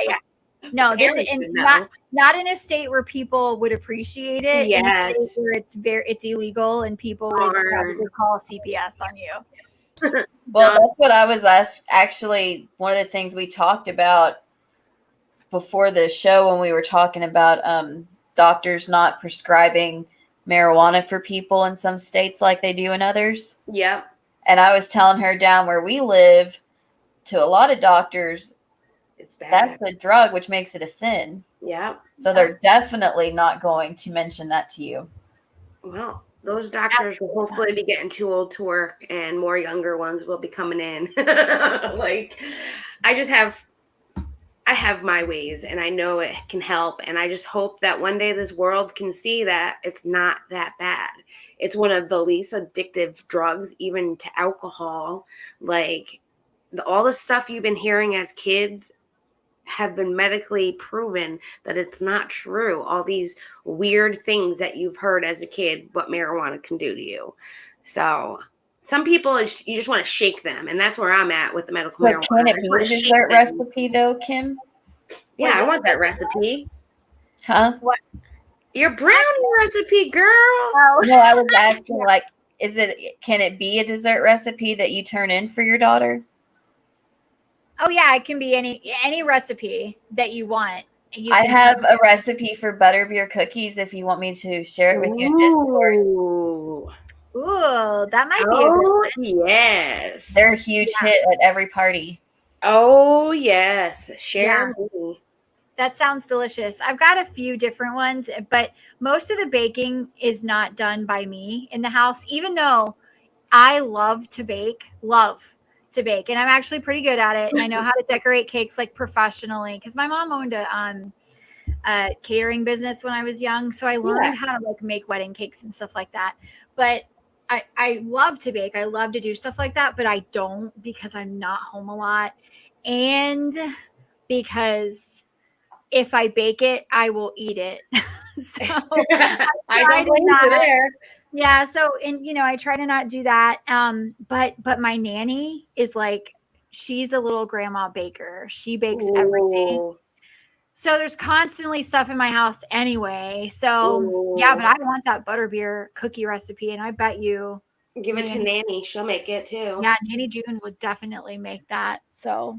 Like, they're a big hit at all the parties. And like, I don't actually like sweets that much, so I don't eat them.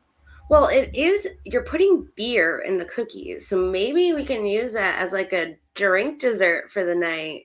No, it's butterbeer. Yeah, it's not real. It's not like alcohol beer. Oh, darn. It's like a drink from Harry Potter. Oh, darn. You got my hopes up. Okay. But I still want it. I'm still going to try and make it. Yeah, it's almost I'm like thinking like beer. Like you're throwing some beer in there. I'm like, yeah, all right. It's almost like like a cream, like a butterscotch cream soda drink that you can get in Harry Potter world. Oh, okay. I wasn't that big of a Harry Potter, so.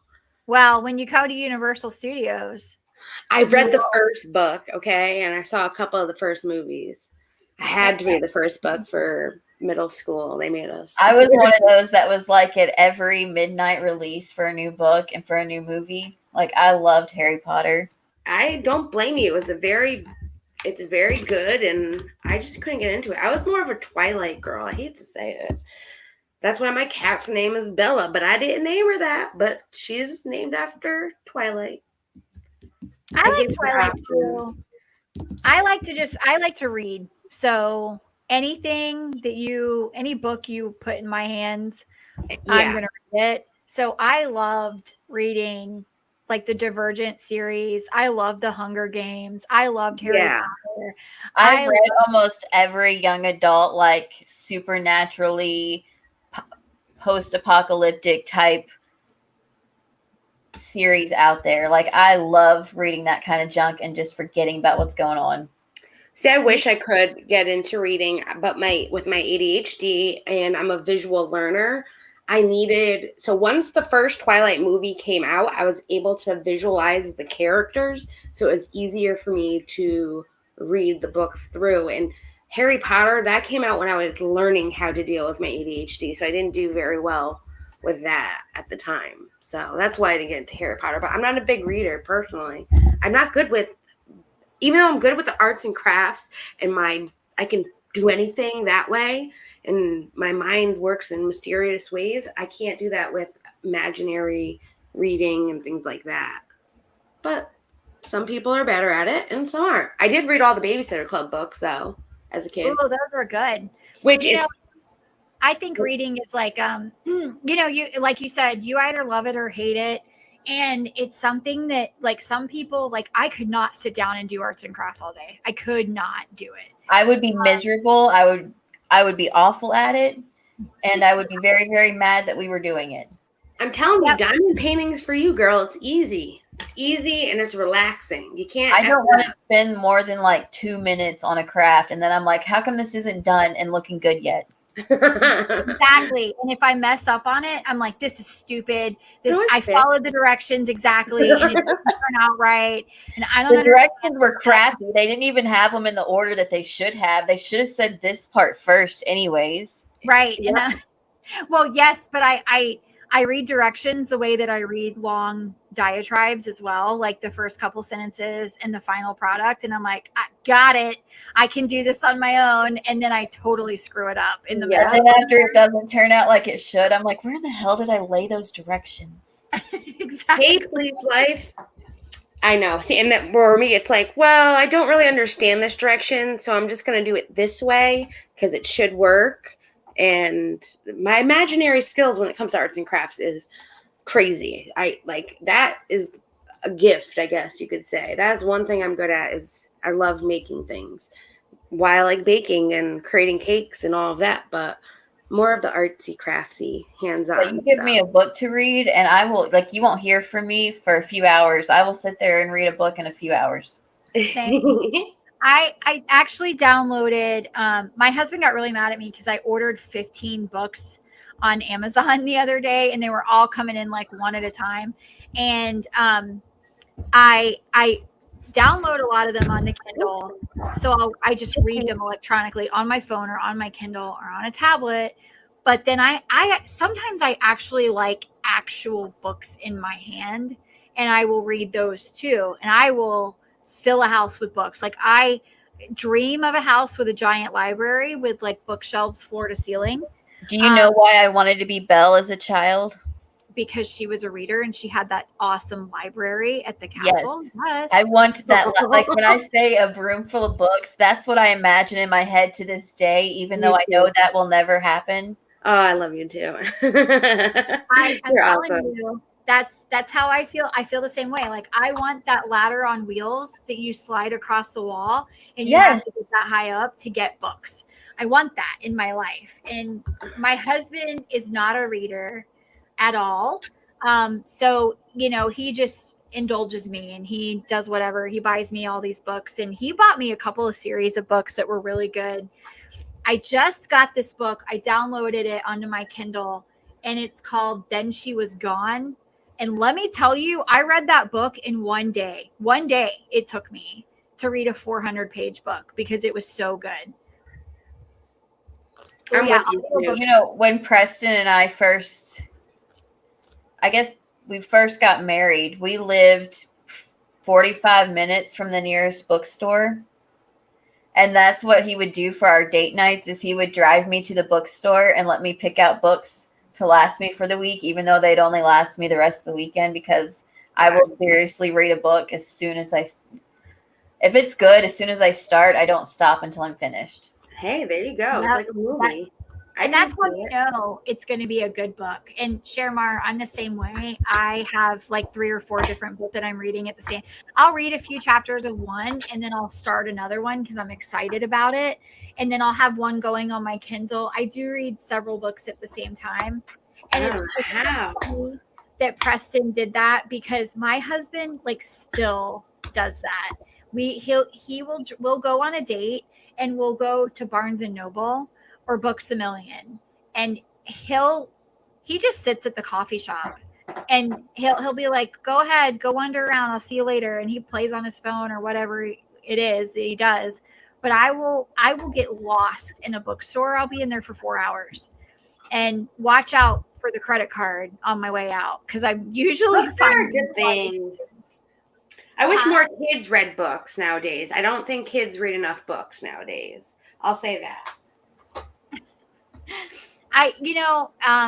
Reading has been an issue for kids. Like kids don't know how to spell because of electronics. I think we talked about this on another episode.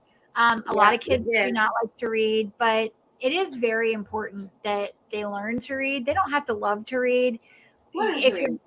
Children who love to read get it, they get it honestly, usually from another family member that's the same way. Well, and I have a theory on that, and I think a lot of it is that we don't give children a choice in what books they are reading at a young age to make them like it. Yes. At a young age, we're like, everyone's reading The Adventures of Huck Finn, They don't have books like we had books as kids where we had the Babysitters Club that came every month.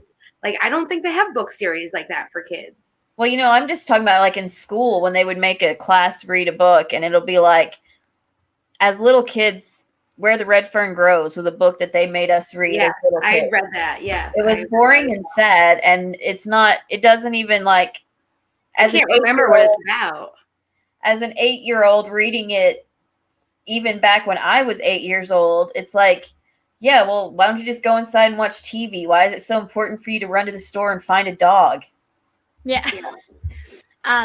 I love Where the Red Fern Grows. I love that book, but it's really sad. And the book that I could not stand was Call of the Wild, and they still make children read that book. I think it's an awful book, and it would make me hate reading if my mom hadn't made me love reading at an even younger age. I loved Lord of the Flies as a kid. That was one of my favorite books, Lord of the Flies, that they made people read. Yeah, that was a pretty good one. Also, The Scarlet Letter is the most boring book I've ever read. It took forever. And it's just bad. Just because something is old does not mean we should hold on to it forever. Well, and so my major is English literature, and I have an appreciation for famous works of art, and especially in literature. So what the good ones are. There are some that are just so boring, and you're like, why is a 13-year-old kid reading this book? There are some, though, that I'm like, I am so happy that I had the opportunity to read this book, and I love it. A lot of people, one book that we had to read in school was A Tale of Two Cities by Charles Dickens. Have you ever read that? What Yeah. in the hell? First of all, it's a great book. It's I don't fantastic. remember all these books, honestly. I might have read them and just forgot about them because they were pointless. Yeah, well, A Tale of Two Cities has like historical significance, and it's Yeah. talking about the Revolutionary War in France, and it's there's a lot of alliteration in it and things like that. But 13-year-olds don't freaking know that. So when we're reading it, the whole first page is it was the best of times, it was the worst of times, it was Wow. a season of Yes. giving, it was a season. It like it's so I remember freaking that cool. now that you say it. Yes. Yeah. So it's a great book, but it's not a great book for 13-year-olds. So to No. Stacy's point, like having to read some of and also to Stacy's point, The Call of the Wild was literary garbage. So having to read some of that stuff, I'm like, this is stupid. But give us what we want to read. Let us read things that are interesting. Like I loved Fahrenheit 451. I loved I Well, like that's why we got to read Harry Potter because that came out and everyone loved it. And they were like, yeah, let's try it out. These kids actually like this book. I loved Catcher in the Rye. Yes. Yeah. And they don't let you read that anymore in school. I love The Outsiders. The Outsiders. Why don't they let you read Catcher in the Rye anymore? It's too controversial for people. Probably because they'd have to mark out every other word in that book for foul language now. Yeah. Language and yeah, it's very controversial. I didn't know that. Yeah. I mean, there's a lot of books that they have banned from reading in school because of things like that. And when it's kind of like the Dr. Seuss thing, why they got rid of those 6 books because they said that there was like inappropriate. Oh Lord, yes. So Catcher in the Rye is like that. I love To Kill a Mockingbird. Jane Austen, I never read Jane Austen's Persuasion. I liked some of her stuff, but they did a good job with movies. The books were kind of like they just kind of went on, and they're hard to follow, I guess. So, To Kill a Mockingbird is one of my favorite books. So I do want to warn everyone, if you have not already made this mistake, do not try to watch Go Set the Watchman. Just hold on to that love of To Kill a Mockingbird and don't ruin it for yourself. Don't read it. Don't watch it. That book is literary garbage. Like I found it and Stacey and I have had this conversation several times about this book. I found it in like a Dollar General for $3 and I was like, no shit, I have to buy this book. I can't believe this. The story of this book is that there were no edits made to this book. She wrote it perfectly the first time, supposedly. And there were something like 53 edits to Kill a Mockingbird. So I didn't believe that you could write a book with no edits. Like a typical published piece of work has 50 edits is normal for a book. Yeah.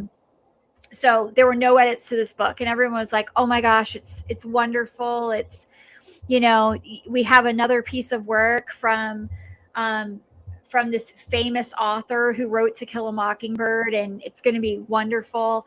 It is crap. It's crap. Like the book sucked. I couldn't get through it. Wow. I never I Harper Lee Mockingbird, but I've never heard of the second book.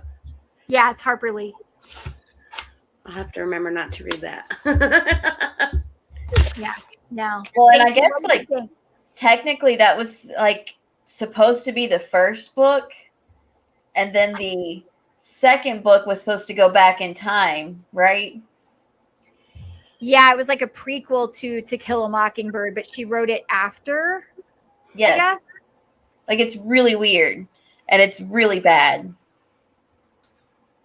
Yep. It just makes you wonder, like, I don't know, it just destroys the characters of To Kill a Mockingbird, in my opinion. So Chronically Injured, I've always wanted a secret door bookcase, but I've always also wanted a house just full of like hidden passageways. And my dream is, if I win the lottery, to have one built, but them not tell me where they are. Like I can have it on a map if I ever decide to give up, but I want to be able to try and find all the secret hidden passageways on my own first. And that's my dream. So fun. Did you ever read Indian in the Cupboard? Yes, and I watched the movie. Oh my gosh, I love that one was good too. Stephen King. I used to read Stephen King books. He has a lot of books. I know that. I And do read a lot of Stephen King.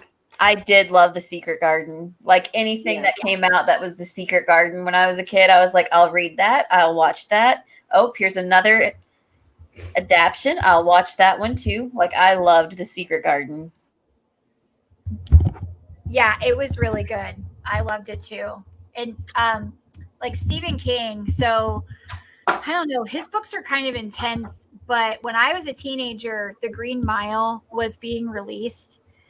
He had just written it, and this book was different from most Stephen King books because he released The Green Mile in a 6-part series, and each book came out like every month.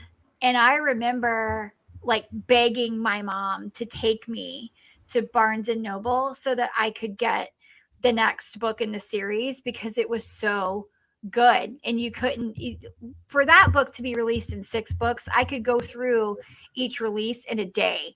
So, and it took me 6 months to have to read the book because of the way they released it. It was just so good. That was whenever I really fell in love with Stephen King novels. But then I tried to read some other stuff like Pet Sematary, and I just couldn't get through it. So do you remember his made-for-TV movies based on his books when we were kids? I used to watch them. My husband and I actually still watch them sometimes when we can. Do they not crack you up with how bad they were?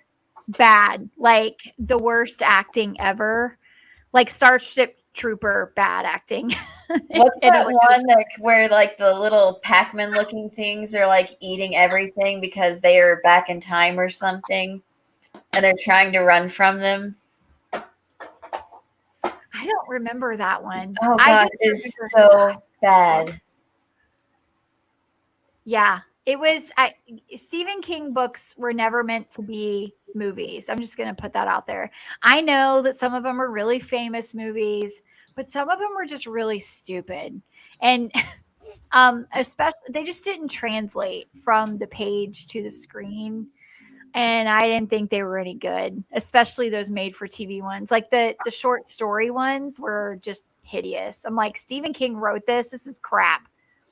So Snoop, I always thought it was so strange that my school library had all of the VC Andrew books available for me to check out and read, because those are all some of the most disturbing books I've ever read in my entire life. And I don't think that I was old enough to be reading them. Yeah, Flowers in the Attic is like tragic. What happened to Stacy? Where'd she go? Her device disconnected. She's There back. she is. The Stand miniseries was good. Yeah, The Stand was good. Flowers in the Attic was like tame compared to some of the books that came out. Well, I don't know of the other books. What were the books that came out with it? It's like a lot of the I word that happens amongst family members. Yes. Okay. And like, it's a lot. And it like keeps going in every book. It's about a different girl it just keeps going and going and going. And then after VC Andrews passed away, they hired a ghostwriter to keep the series going.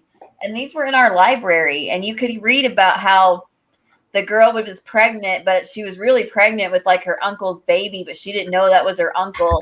And now they have her in a room because the wife can't have kids, and they're going to pretend like that baby's his wife. Like, it's crazy stuff. Wow.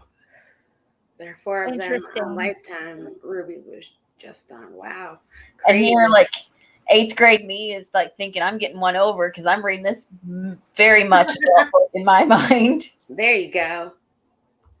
Yeah, I No, I never I didn't like Flowers in the Attic, so I didn't even know that there was like a whole bunch of different books to it. So thank God for that, because I probably would have been traumatized.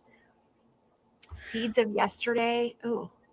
Okay. Well, moving on to kind of the topic of the night, which I don't mind. I'm not a big book reader. You guys can talk all night, and that's fine with me.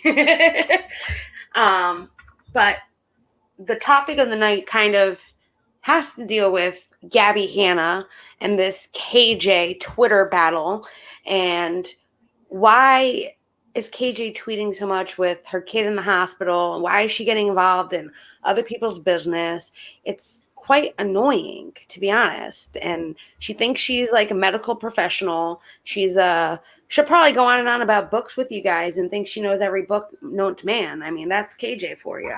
But I do want to say, like, I did tell Jackie when my husband had surgery earlier this year, and I was on my phone trying to distract myself the entire time instead of watching that screen to see if it switched from pre-op to operation, because there was no one in there because, COVID. So, like, they don't even have a nurse in there to reassure you that everything's okay. Like, you're just in a room by yourself. And I played on my phone the whole time. So, but you also weren't starting a Twitter war with a YouTuber over nothing. Right, but like I don't tweet anyways, like normally. Yes, so. And that's what we were saying, how like even if we did tweet, sometimes we like erase it because we don't think it's good enough or it's tweet worthy at that point. And so I just wanted to say that I don't actually have a problem with her being on her phone because I don't know what was going on in the hospital. I just think it's her kid, and I'd be sitting there making sure he was okay. If he wanted to watch something on the phone or something like that, like he would have that. I wouldn't be sitting there distracted pretty much the whole time. I mean, she's tweeting out every 5, 10, 15 minutes at some points. And it's like, I understand you're waiting for him to feel better. It's like, but why are you even bothering with somebody else's business? Like, leave it alone, girl. And then Gabby Hanna, they're the same exact person. I swear to God. And it's like two of KJ's talking to each other or two Gabby's talking to each other. It's not going to work. Like, hey, that Amber chick. I mean, seriously. But so this started, it was the marijuana tweets of the day, which we've already pretty much gone over. So she was pretty much saying, though, with her marijuana tweets that Gabby Hanna shouldn't be smoking pot for her ADHD, which, like I said, Gabby's in California, so she's probably getting a strand that helps. And then here we go. We got her waiting.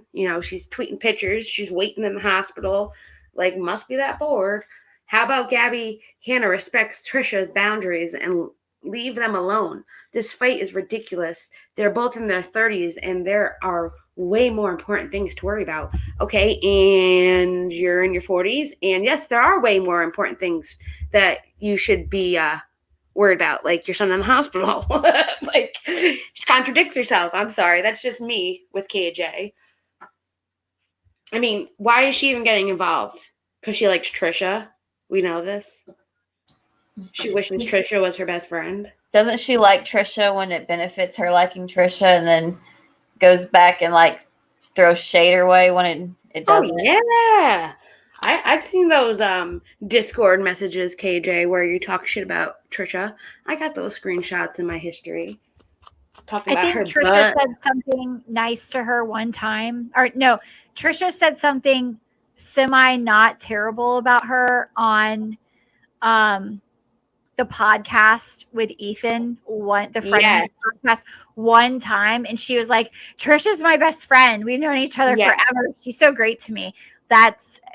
She clings on to whatever she can, but yeah, she only appreciates Trisha whenever it benefits her and she can get clicks and views from it. But when Trisha tells her about herself or says, hey, no, I don't agree with this, which Trisha lately has been like, she's been savage online. Like, she's been telling everybody about themselves. And I kind of like this Trisha.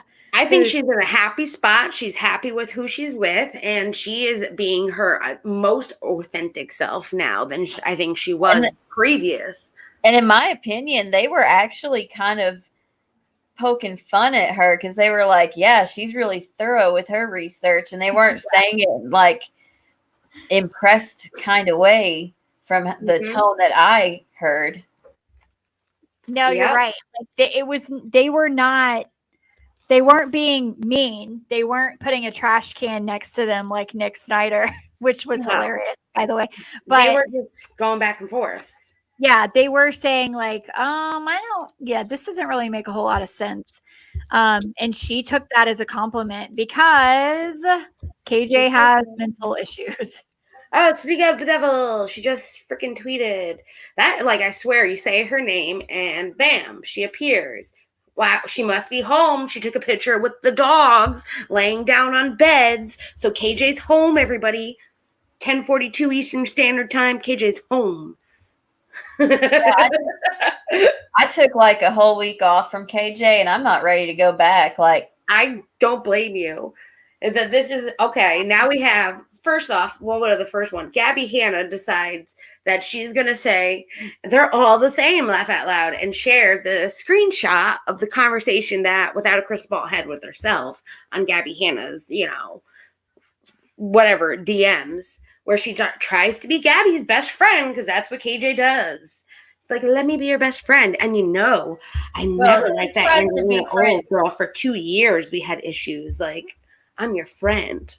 She tries to befriend anyone that has something with Angelica Oles because she really has like hate for her. Like, no person has business hating someone. Yep. She canceled me over the dumbest shit and refused to stop or react. Oh my God, best friend. Like, okay, KJ. So then KJ was, of course, KJ is going to respond to the Gabby Hanna post. You just got people to pay attention to her. Gabby Hanna said her name. Oh my God. This is exactly what Gabby does, sharing feedback with her. She weaponizes messages sent to her. I do care about her getting attacked. I have empathy for her, but it's gone so far that now I just asking her to do better for everyone in the ADHD community. Like, okay, KJ. And the thing is I would just like to ask her, what about Janelle Evans? Exactly. Janelle's my girl, you know it. And I remember you had that Janelle profile for a while. Well, that was because I got called Janelle. That was funny though. I still thought that was funny because it was during that time that Janelle was talked about. Well, I asked her a question about something that she said, and I don't remember what it was now. And one of her fans like jumped on me and was like, "Okay, Janelle." So I went and changed my profile picture to Janelle and kept commenting because why not? That was so funny though. That was when you first came on. I actually haven't watched Teen Mom, and I don't care about Teen Mom like that's not my bag, and I haven't watched it either. And probably since they all only had one child each. I was hooked a little longer, but I still don't watch it unless it's like the only thing on, and then I'm still like, what the hell is going on? They have all these kids now. Like, but I do remember that she had a whole bunch of DMs from Janelle, and she was giddy to release them. I remember when she was giddy to release James Charles DMs to her. Oh, she loves this all the time. For her to be so mad that somebody did it back to her. Like, sorry about your luck, sister. She's Katie Doxer, Joyce. What is it? Katie Doxer. It's Catherine KJ Doxer Joy. There we go. I mean, she Doxer's in the name. She loves it. I'll share that screenshot any day. But let alone when we got screenshots, girlfriend. You don't like when they're shared. But she says Gabby's response is to share private messages I sent to her, empathizing with her about the hate she has received and means to humiliate me. I stand by my message to her and have defended her publicly, but do not always agree with her. So this just for the record, sending someone a DM and saying, "Oh my God, this is what this person did to me," is not empathy in any way, shape, or form. That was not empathizing with Gabby. That was trying to get Gabby's attention and saying, look, we are the same. Angelica Oles has gone after me too. That's the first that's interaction with her. I mean, come on. You couldn't just say, hey, like, I'm a creator too. I understand what you're going through. Like, I don't know. That's just me, maybe. That's how I would if I was going to message her and take her side. But well, she right. just like, be my friend. Yeah, if she had said something like, hey, I understand how you're feeling, and if you need to talk, I'm here. I've been through it too. That's empathizing with someone. Yeah. But what she did is absolutely not that. And for someone who thinks that she's so intelligent, she really doesn't understand the English language at all. She misuses words No. constantly because she thinks it's this. Like she thinks that she knows what narcissism is, but she doesn't. Yes. She likes those big words, even though she doesn't know what they mean. I mean, girlfriend, please. Then we go in. It's like the ADHD community. Like, Katie's now, what, the advocate for the ADHD community? Like, should I become an advocate too? Because I have ADHD. Let me advocate for it.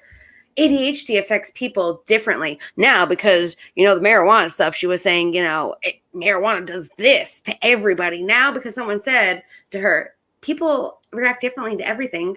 KJ's like, oh, ADHD affects people differently. There are 3 types of ADHD. While many comorbidities exist with different people with ADHD, do not all have the same symptoms or same comorbid DX, claiming all people have rejection sensitivity dysmorphia, which isn't recognized by DSM, isn't true. What the fuck are you talking about? And here she is DMing again saying she's home. Like, we already know you're home. You're sending pictures of the dog. She like redid our tweet again. All right, KJ, 10:49 at night. We get it. This is why Gabby Hanna appears to me at times narcissist. Thus, me calling that out, I have empathy for the hate she receives, but I do not like how she speaks about ADHD because I have ADHD along with my hubby and son. All of us deal with different symptoms because of it. Duh. Like, duh. That's what we were just telling you when you weren't saying that before. But please, like... Oh, and then this is her comeback, right? So Gabby shared a screenshot. So she's going to share a deleted tweet. I deleted this tweet because Gabby has millions of fans. I have a mere fraction. She can unleash these fans on me, and I don't want that chaos. But I stand by the statement. I think she's acting narcissistic. Walking case study on a global and explicit scale. Exemplified scale. Girl, that's not ADHD, that's narcissism. You aren't that important. I stand by this, guys. She's freaking ridiculous. This is all night long. Meanwhile, I'm currently at the hospital with my son dealing with real life stuff. So I'm going to go back to that. I take a mindless break to take my mind off the stress of today, only to realize that some people really are people who people say they are. You should have been not tweeting about something that has nothing to do with you anyways. I mean, that's how this all started. I think that she needs a lesson in the difference between empathy and sympathy, because both words have come up here in her writing, and she claims to empathize with someone, but what she's asking for is sympathy from her followers. And she doesn't understand that they're 2 different things. And she doesn't understand that saying things like, I have ADHD and I understand all about it because I've read the entire DSM and I know every single symptom and I know everything about all of these different medical decisions or medical disorders that people have. I know all about it. So because I've read it, and I like, who, KJ, you're not a doctor. Like, you should listen to what I have to say. So here is she like quote tweeting something she wrote earlier that day. Yeah, Yes. she's quote tweeting what she wrote. So she wrote, "This is actually not true. ADHD is not a mood disorder, so mood swings are not common. The common features are inattentiveness, impulsivity, and hyperactivity, and not." Did she just write not? Yep, not. I'm reading that right. It says You not. were reading that right. All right. Not all people have hyperactive ADHD. This sounds more like you were describing BP or BPD. How mad does this lady get when people try to diagnose her? It's so mad. mad. She hates it. She hates when people are like, KJ, we think you have a problem. You should go see a doctor. Like I said tonight, she would hate that. And so is that like she does not see her own hypocrisy at any time. She gets so angry if someone says that she has something or she's doing something. Yes. Oh, are you a doctor? Why would you say something like that? Yes. But yet she's going to be the doctor here. Let me be Dr. KJ. I mean, I guess she is a journalist, so maybe she's done her research so she can tell us. Yeah. Okay. And don't you forget it. Yeah, I chronically intrigued said I'm sure she's never read the DSM-5, which is the latest version of the book. So I'm sure she hasn't either, because this is something that, like, you know, psychologists read. This is something that it takes a long time to understand all different mental disorder, disability, whatever you want to call it. There are too many, and KJ does not know. She might know about her own ADHD, but she doesn't know anything about bipolar disorder. She doesn't know anything about Gabby Hanna's conditions. Nope. And to be honest with you, she just needs to shut the fuck up. Yep. And like telling Gabby she shouldn't smoke weed is like telling KJ she shouldn't have drinks of wine with her Adderall. Like, shut the F up. Like, you're not doing what you're supposed to do anyways. Like, weed's actually helping this biatch. No, Jackie, remember her doctor said that it was okay.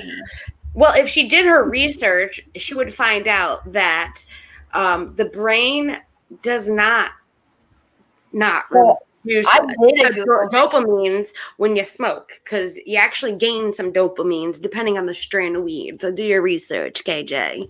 No, I was just saying, like, her doctor said it's okay for her to drink with her Adderall. Oh, yeah, that's what it is. That's what it is. Okay. Doc said it's okay. You know, Doc said you could have that one glass of wine a night. 1 to 2, as long as it was late at night. Don't overdo it. Yeah. Exactly. And nobody said how big the glass had to be.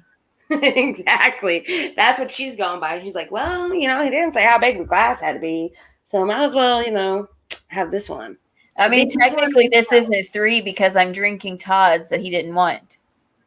Oh my God! It's like I just poured Todd a glass. Oh, Todd, you didn't finish it. All right, I'll finish it. You know, it's like what my cup of coffee is. I do buy the biggest mug I can find to make my coffee in the morning, and it's not a cup. 8 ounces is a cup. My coffee is like 20 ounces, and when 32. I order it from Starbucks, it's 30 ounces. Yeah. And if you get the iced coffee from Sonic, you can get 44 ounces. It's like that wine that like Vivian tried. It was this big glass, and she put like 2 bottles of wine in it. Like, that's KJ's glass right there. She got it off the infomercial. I didn't know you could get 44 ounces of coffee from Sonic. That's changed my life. Well, it's just the iced coffee, but still. I like plain iced coffee. I'll drink it all day. You can get like a big, I think it's a 40 ounce, from Panera. And I used to walk over. There was a Panera in the parking lot of one building I worked in. And man, I was always there drinking coffee. I would get the biggest coffee I could find. And then I would chase it with some Red Bull. So there you go. Trying to get off the caffeine. That's some energy right there. Yeah. KJ doesn't need that energy. She has ADHD. And sometimes if I stayed up really, really late the night before, I would take a 5-hour energy shot too. Hell yeah, those things are gross, but I've needed those many a times in life whenever I've been up to. They work like nobody, like they should not be able to work like they do, but they work. So The rest of the tweet though is funny. You should read it, Stace. Just read the top part now. Someone claimed that mood swings did not happen with ADHD. I did not say that. I said they are not common as a diagnostic item used. Some people may have mood swings, but not all do. Common features are inattentiveness, impulsivity, and hyperactivity. Oh God, Tetraped from name. So she really did just say it's not a mood disorder, so mood swings are not common. And then she's like, someone claimed, you claimed. Like, you're quoting yourself. Do you realize that? you know those like pictures of dogs where like they're confused with their owner, so they turn their heads sideways and stare at them? Yes. I'm actually doing that to this tweet right now. Yeah. It's Like my head is sideways and I am staring at it. It's like someone claimed, well, why are you tweeting yourself then? I mean, KJ, you claimed that, so mood swings are not common, but so you're claiming that you didn't claim that you claimed that mood swings did not happen with ADHD? I did not claim that, guys. Someone claimed that I did not claim that. You did. You're claiming that it doesn't happen. I don't get it. She's so stupid. Like, I understand your son's in the hospital. You're not thinking straight right now. But did you forget, like, you were on your actual Twitter account and you were going to play like you were somebody else? And I don't get it. I don't get it. Her problem is because she did say in the tweet that it's not a mood disorder, so mood swings are not common, right? So, but it is a mood disorder. Well, yeah, she said ADHD is not a mood disorder, so mood swings are not common. And then at the top, she says someone claimed that mood swings did not happen. I did not say ADHD, that. I did not say that. I said they are not common. So I get what she's saying here, but what KJ doesn't understand is that she has a large group of followers, and a lot of people are very black and white in the way that they think.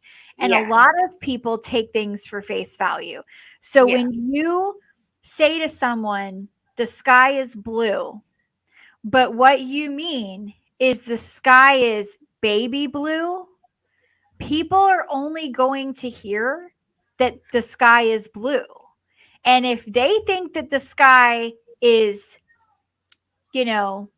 cerulean blue, they're Exactly. going to freaking argue it with you until Yeah. they are like blue in the face. They're going to argue it.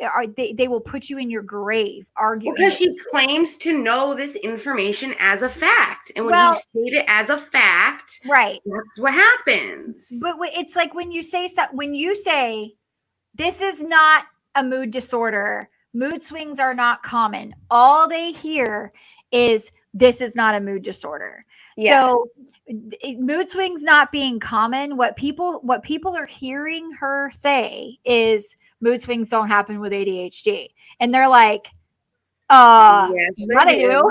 So, do. So they immediately go, what? This woman's nuts. She needs to understand, this kind of goes back to her needing a dictionary.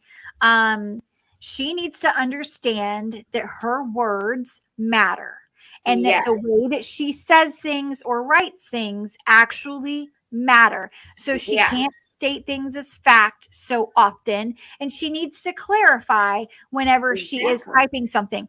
Twitter is not a place for you to clarify because you have 140 characters. I mean, she does it when Def Noodles F's up on some tweet. She'll be the first one to point it out. I mean, people are going to do it for you too, especially when you state things as fact. Like, you think you're a doctor, like you are the head of the ADHD council, like you are in charge, bitch. Like, no, right? Like, well, you don't know everything. I have ADHD and I don't know everything.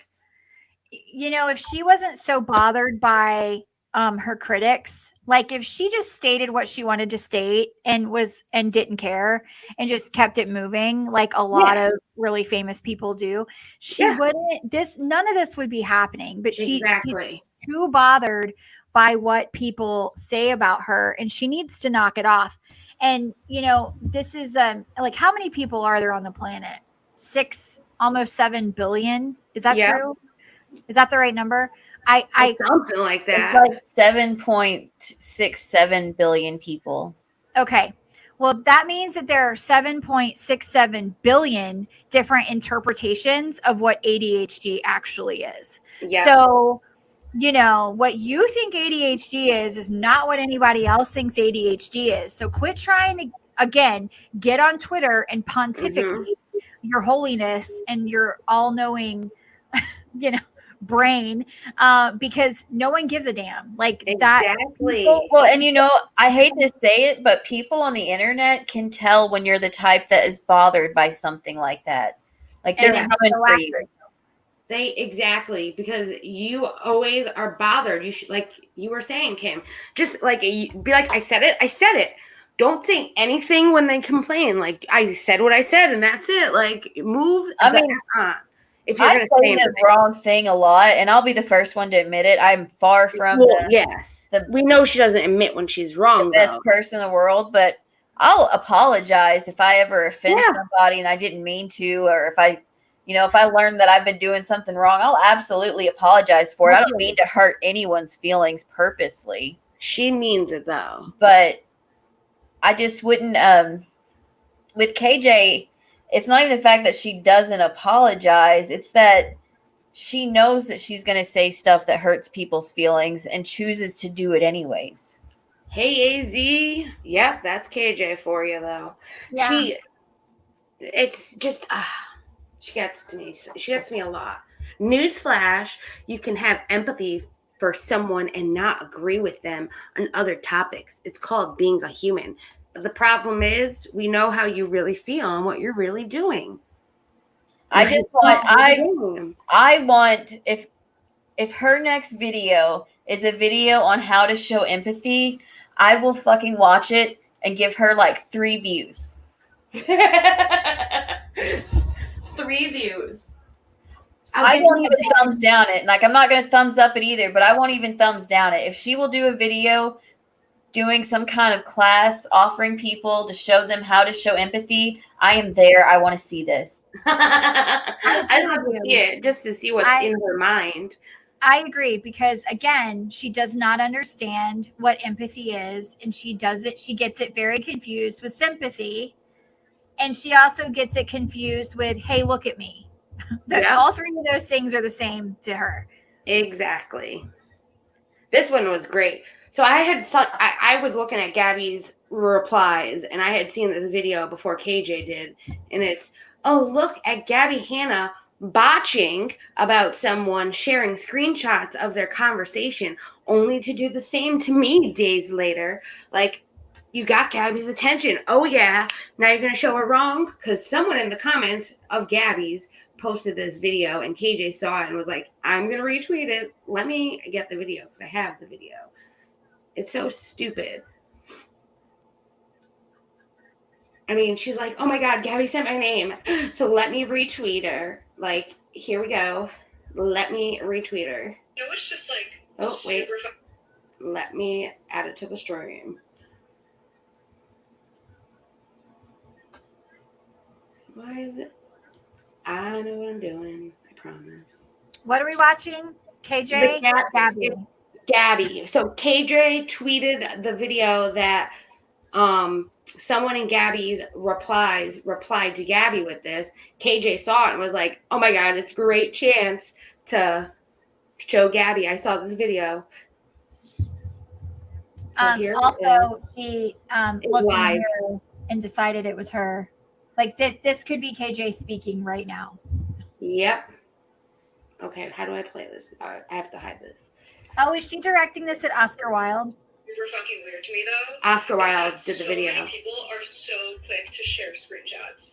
Like, I had a conversation with this person, if you can call it that, and then he blocked me and shared the screenshot. That's so fucking weird, regardless of the contents of the situation. And that's the video. So, oh my God, Gabby, you just said that you don't like when people share screenshots. So yeah, that was directed towards Oscar Wilde because he shared their screenshots, Kim, if that's what you were asking. Yeah, because she tagged him in it. Gabby likes to tag people in things that she's going to attack them in. Her and KJ, I swear to God, they are the same freaking person. They are. They really are. So my biggest question though I have is why is she always like getting naked in her bathroom and every single clip? I don't know. Maybe she likes being naked. She's free as a bird. Like, is she worried she's going to forget she was mad if she doesn't do it before the shower or? No, she's so vain. She's so very Carly Simon. Like, she probably thinks this stream is about her. Sorry, bad joke. But I'm telling you, that's why she wants to show off like her body. She's very insecure. She doesn't truly love herself. She lets everything that she sees on the internet bother her. Yeah. She lets it, same thing with KJ. And she seems to go after people that she knows she can make feel worse than how she feels about herself. Exactly. Oh, for sure. Well, and we hope your headache goes away and you start feeling better real soon, AZ. Yes, we do. Yes, absolutely. I hope it We're wasn't just ranting about KJ anyways. If you don't have any, I would recommend getting some blue light lens glasses. I just ordered some from Amazon. I needed them so bad because I've been getting headaches whenever I'm sitting on my computer. That might be my issue why I'm getting headaches. I ordered like a 3-pack that have like the turtle and black and there's like a pink, like a rose colored one. We probably have the same ones then. Yeah. I'm gonna have to look these up. Well, you guys, we all order everything the same off Amazon. Like if people don't know, we all have the same mics. It's like Stacy's like, ooh, look at this, and it's like, ooh, that's perfect. Let's order it. Yep. Yeah, so AZ, I hope your headache feels better. I hope it's not from your Fauci ouchie. I got mine today. So yes, and I'm getting mine on Friday. Thanks for the phrase. Everyone loves it. I've been spreading it around. I love this though. KJ in the bottom part, she like realizes, I think it was 6 minutes later, she's like, oh shit, I put botching instead of bitching. Oh my God, bitching. Oh, look at Gabby Hannah botching about someone. You meant bitching. You're bad at even trying to. You just fucked it up, girlfriend. You just fucked up your chance. Because she angry tweets. She doesn't like go back and proofread her. No, was pure outrage. You could see it. She was so pissed off. Yeah. And this was actually the person that shared it on the Gabby Hannah's replied or tweet to Without a Crystal Ball. So that's the last one I have, I believe. So my favorite reply that she got was from somebody that was like, who even are you? Yeah. I saw that. Because she kept responding to people too. Like she's on Gabby Hannah's post. She made I swear, no lie, 20 replies to Gabby Hannah's people that were talking on her post. Like, why submit yourself to that? Like, if there is a group of angry people that dislike me standing in a street, I am not going to walk into the middle of that group of human beings. I'm not going to do it. Why would you go to Gabby Hannah's post and read all of the comments about you because you know they're going to be about you, and then go and reply to all of those comments? Like that, she either got zero common sense or she's got balls of steel. Free advertising, because she even said it her damn self. Gabby has she has a fraction of the followers that Gabby has. So she thinks maybe if she puts her name out there in the reply of the screenshot message that people will look into her. Because people were like, doesn't she have a lawsuit? And it's like, you obviously have no clue who she is at the moment. Yes, the lawsuit's gone. Well, and some of the people that were commenting that absolutely knew that she had a lawsuit. They weren't even on Gabby's side. They were like, Gabby, why would you even listen to this one? Because she has a lawsuit going against Tati. Like, you'd be bad to be her friend. She knows words have power. She knows when she goes places that she has a whole group of people that follow. Yep, that's Gabby. And half of them were the ones that were commenting on that. Like, they were helping instigate it even more with Gabby's fans. Like she shouldn't have even been over there. I agree. And Well, there what's that called? A troll army? Didn't she say she doesn't have that?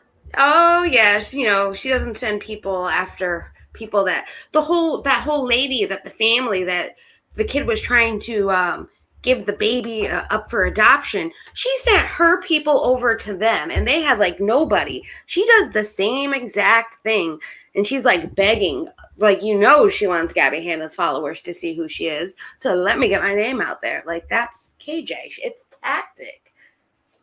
She stirs that pot. She loves it. I was like, I understand your kid's in the hospital. You're mad probably right now because you don't want to be there. And like things aren't going your way. But like there's no need for a Twitter war the whole time. In someone else's business that you had no business being there. It was about Trisha and Gabby. I mean, God forbid Gabby said ADHD. Like, hey, Josh. Hey, I was just waiting for like. I know. She gets me, she gets me mad.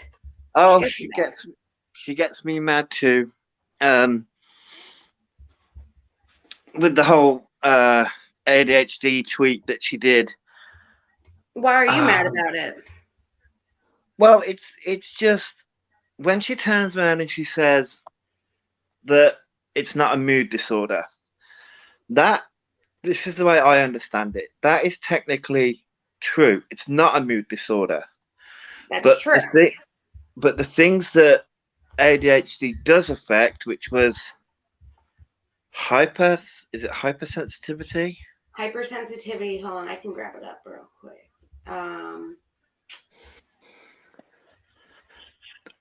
She had a list. I know. Different symptoms. What's the next one? Gosh, it was like 20,000 tweets. Impulsivity, hyperactivity, and inattentiveness. Those are the three things. But those things, what she doesn't realize is that those things actually does affect someone's mood.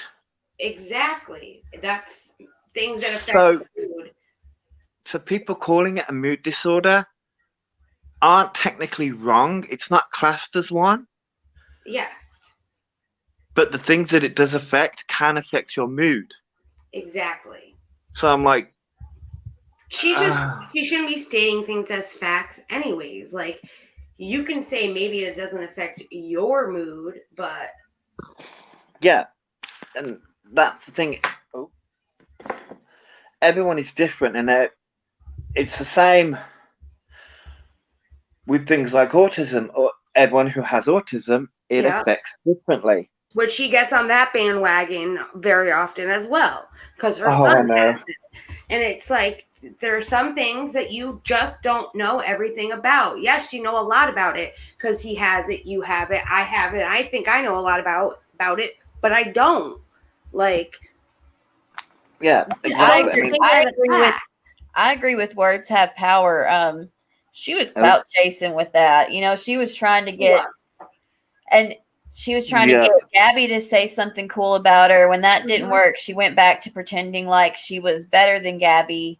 And that's all it was. It was virtue signaling and clout chasing. Yeah. It's like, haha, look at the video I found of you. but the things that she's using to clout chase affect people. Yes. She's affected by it. Gabby's definitely affected by it because they're both speaking out about it. If it didn't affect them, they wouldn't have cared. But she's shown that she doesn't care about people's feelings anyway. I mean, look what she does on her channel. She doesn't care who you are, what your background is. If she can make a video about you and get the views, she's going to make a video about you. And she's getting those views. She's looking for a video. She'll watch that chat to make sure that video stays green too, because she's getting full monetization off of you. Yep, and she's live actually right now. So it says talking about the last 2 days. So she's talking about her son. So now she's going to go into that whole route and that whole medical philosophy of things and Who knows? She might mention the whole Gabby Twitter war because that's KJ for you. She's gonna be like, I know all about ADHD. And I do want to say though, like I am very, very happy to hear that they were able to figure out what was causing her son so much pain, and that they were able to quickly do something about it. So no one wants to be in a hospital. I hate that. I hate it too. And I wish him all the best, and I hope for the speediest recovery. I hope the little man starts feeling good as soon as possible. Me too. We know it bothers you too. And hydrocephalus is like no joke. That's a serious. This is where I was corrected. I looked at what did she call it? Adrenal gland. Yes. Indifference or insufficiency, and I looked up what it was, what that affected, and how it affected the blood sugars because I wasn't sure. Yes, when she took the blood sugar, and I was like, why is she even taking his blood sugar right now? Yeah, that's what confused me. And someone corrected me, and I think it was Stacey, actually. I think. Yes. Who said that the adrenal gland and the other gland, I can't remember which one it is. Pituitary. That's the one. I think it was. Said that if one gland doesn't work, it affects the other one too. They kind of work together in tangent, so that way, like one's not doing all of the work. So if one's not working or one is barely working, it can infect the other one, especially during like times of high stress. Yeah. See, that's the bit that confused me as well. I was like, because I was looking it up and I was like, but it's got to be under some serious stress to be vomiting. Yes. But then when Stacey brought that up in the chat, I was like, oh. That's why I'm saying she should. I got it wrong. More if her son is going through all of that, like I would be so much more attentive to him and his needs if he's in the hospital because he's already doesn't want to be there. Like, I'm just saying at that point she was probably in a room waiting to hear because they had him. Yeah. And like I said, when I was in that room by myself waiting to hear, I was trying to distract myself. In fact, I was worried that my battery was going to go dead on my phone because it was taking so long, but I was just trying not to sit there and just worry. So her methods are when I have pretty much shit to do and I have to stare at my phone all day because I'm not where I'm supposed to be, which is home right now working. I'm going to just start a Twitter war. Like she had enough time to just start a Twitter war. Like that's what I don't. She just wanted that publicity. She wanted that clout. Look at who I am. She wishes Trisha would do that for her. That would be her biggest freaking. She would be like, I never said any of that just to keep Trisha going. I know it. Yeah. Or be her biggest butt kisser. We all know that too. But see, this is where the flip-flopping happens. It's like 1 minute she's for someone, like she was for Gabby Hanna, and then the next minute it's, oh, Gabby Hanna's this, and it's like, well, make up your mind. I mean, yeah, there are some. Gabby Hanna's been tweeting a lot about mental health. She has, and she's also stating things as facts when she shouldn't be. It's how she is. Everyone is different, and you need to, the way you word things, you need to make sure that people know that is what your opinion is. You cannot state it as a fact because then that's when people will snap back and be like, this is not true. Yeah. I mean, people are looking. People want to see you F up. I hate to say that, but that is true. When you couldn't even spell bitching, it's like, ha, ha, ha. You spelled botching instead of bitching. It's like, come on. It's called read your tweet. I mean, I'm not even big on Twitter, and I reread my tweet to make sure, one, that I don't like doing two tweets, so I'll get the characters down to what I need to do. And it's like, two, I make sure everything's spelled right because people point that shit out. Oh, I'm guilty of like, I don't necessarily. You get me mad, and I might be tweeting who knows what or spelling. Like, I'll accidentally never had a Twitter instead of a space in between something.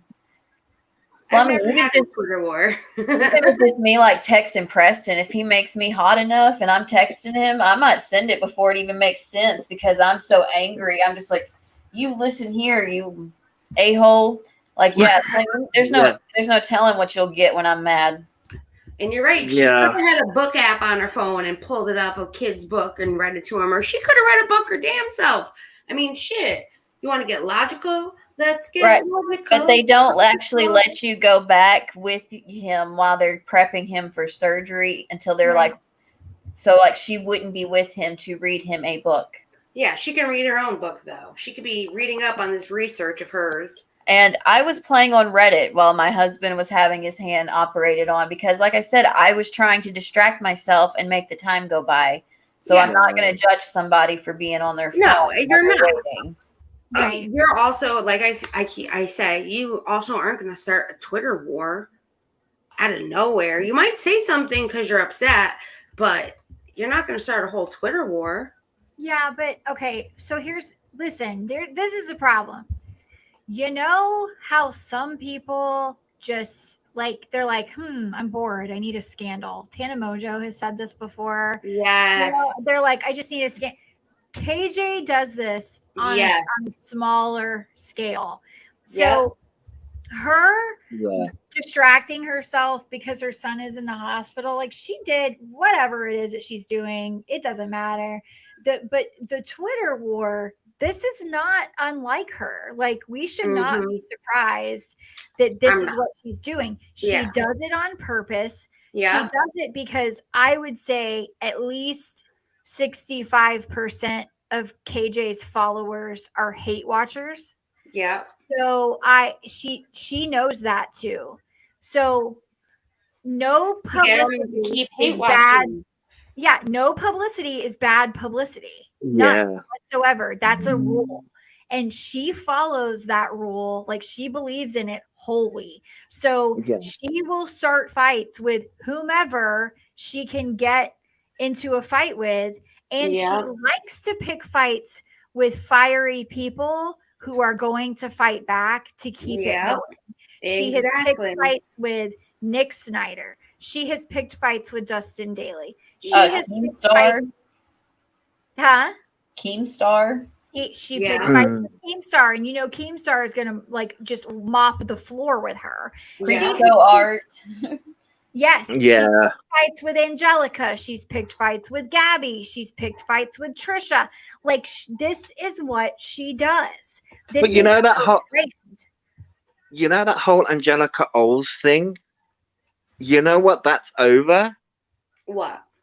That is over the fact that Katie tried to copyright strike Angelica's channel. So Angelica was like, no.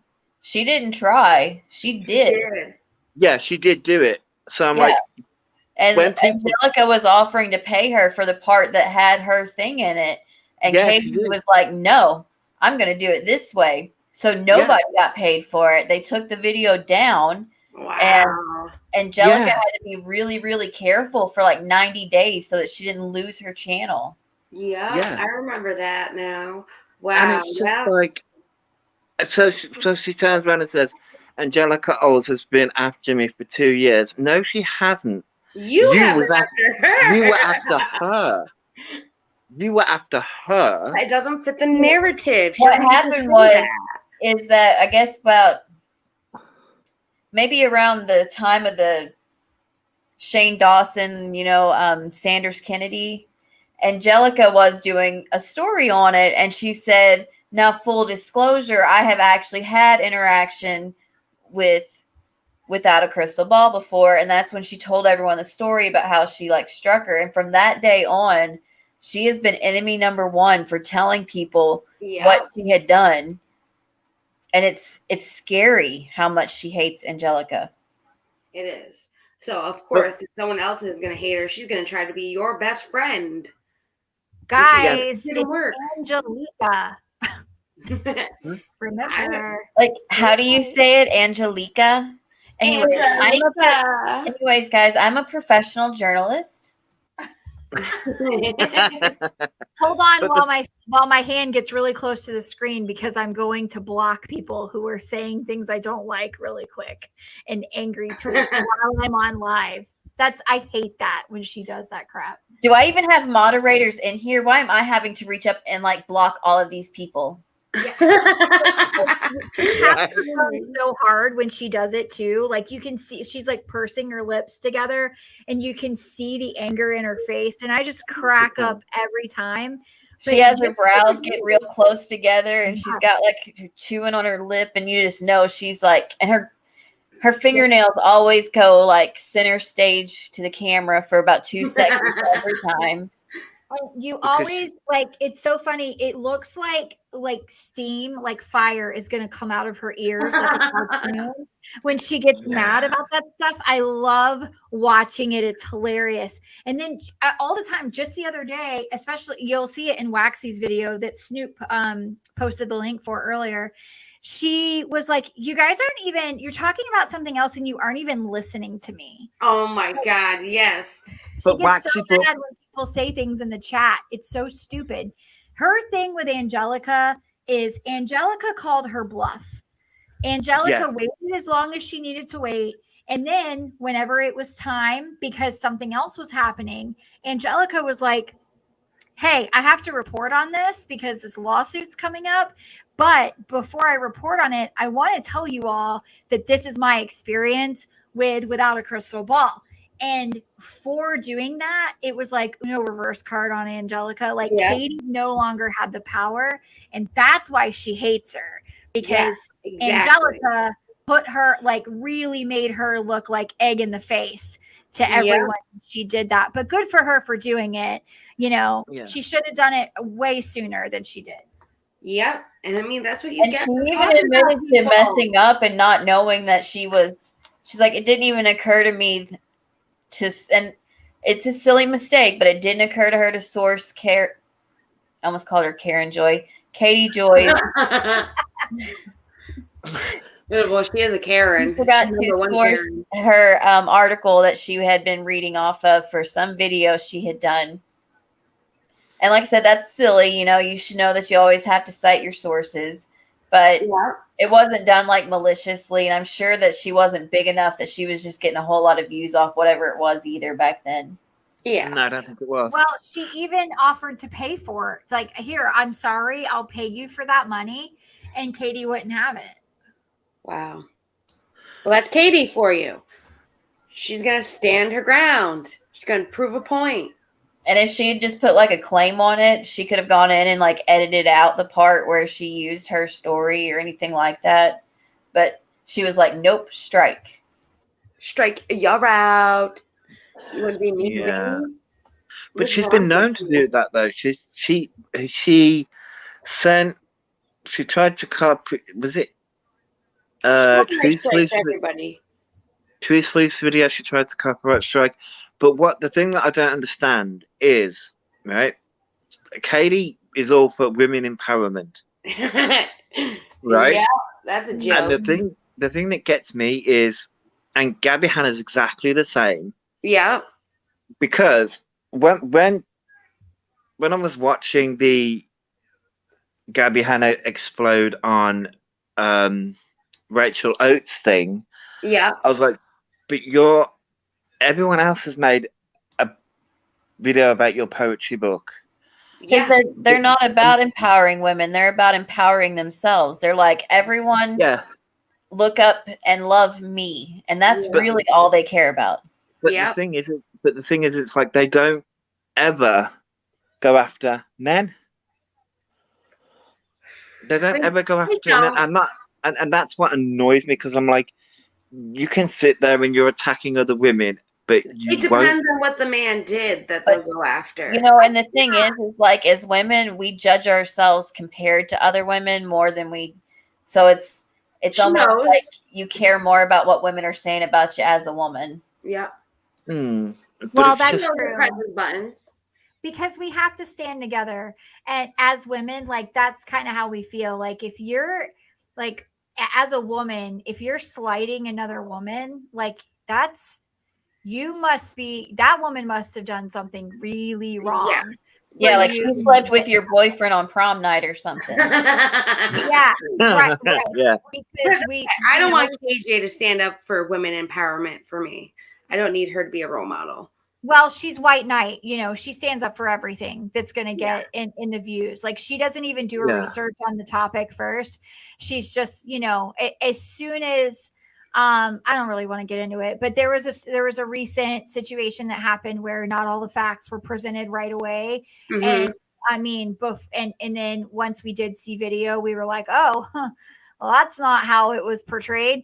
And during that, like, she was right on that into that story, like, reading about it and everything. And she jumps to conclusions really fast because it's like, if she reads it on like TMZ, it must be dogma gospel. Like, she doesn't do any, or the sun. And then if it doesn't, like, if it turns out not to be true, at the most, she might delete it and write a new tweet saying the opposite of what the first one did and pretending like she never said the first thing. Right. Yeah. She's very strange in things like that. But everything that she does, like the whole women empowerment thing, Katie's publicly attacked Nick Snyder. Like, publicly. She's done it to guys. Yeah, she's attacked men. She doesn't care about that. I think that I saw a video earlier of Gabby Hanna like attacking some guy at a party. What? Oh yeah, that was Rice Gum, wasn't it? Just like, I guess he passed on her during like a 2007 interview where they were holding up pictures of girls because that used to be a thing. And that's why they're so much alike. And they held up her picture and like he was like, pass. And so like she found him at a party and was like, so you'd pass on me? And just like kept being really like confrontational about it. And you could tell he was like super. Yeah. And so finally it shows the clip where he says pass and the guy's like, why'd you pass? And he's like, I don't know. She's just not my type. Like, he didn't even say anything mean or rude. He was just like, she's not my type. Yeah. Yeah. And that's something KJ would do too, though. KJ would do the same thing. Well, because if someone says something, I don't think it was Rice Gum either. I think it was someone named like Dimitri or something. No, I got the stories confused. There is one where she gets into an altercation with Rice Gum, and he breaks her phone because she kept on trying to like Snapchat him or something. Okay. I got the stories confused, but I've never heard that one before though, where a guy clicks pass on her and she loses it.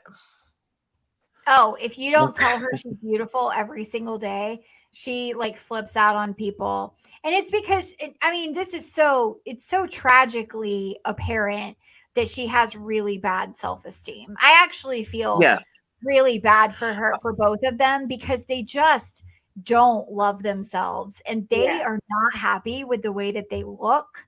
They're not happy with they probably have body dysmorphia in some way. Like, they're just very unhappy people. And they've done a lot of things like plastic surgery to help their self-esteem. Yeah. But it hasn't worked out for them because they're not treating it properly. So Gabby's the type of girl that, let's say she wasn't famous. She's the girl in high school that would sleep with everything that would even entertain the thought of her because it made her feel pretty that guys were sleeping with her. That's the type of person she is. And it's unfortunate that women go through that. It's unfortunate that people go with that. It shouldn't happen that way, but it does. You're absolutely right. And they need help for it, though. They shouldn't be. I mean, you go to the doctor, your doctor is telling you have ADHD and this is wrong with you and take this. Why aren't you trying to help that too? Like, I don't know.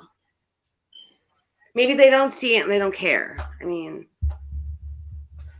maybe they like who they are. Maybe they like the way they are. There are some people out there that are like that. They know that they're that way and they like to be that way. It's like, I think both of them need is it adoration is the right word, from other people. So, like, one of you said that Gabby Hanna needs to be told that she's beautiful all the time. But it's like that's the thing about low self-esteem. It's like, Hey, the Dear Vet Show. hey, the self-esteem that some people have really high self-esteem in certain areas and then low self-esteem in others. Yes. And I think the reason why I believe Gabby Hanna has low self-esteem is because of the way in which people interact with her art and the way that she's been posting quite raunchy photos recently. Yes. I think Katie has more self-esteem than Gabby Hanna does. Well, I agree there. I think that when Gabby Hanna was younger and she was doing that stuff with the Vlog Squad where she was letting them like pretty much use her as a punching bag, did a lot with shaping who she is today too, as far as self-esteem. I agree. Yes. I agree there. Yeah. I think that made like a lasting impact that she should definitely probably be seeing a therapist about. Yes. But the thing is that they both turned around and said that they're in therapy. But I'm like, okay, so you're both in therapy, but the things that you do doesn't portray that therapy is helping. I mean, I'll be the first to admit I've been in therapy. I know, like, that therapy it's like, helps.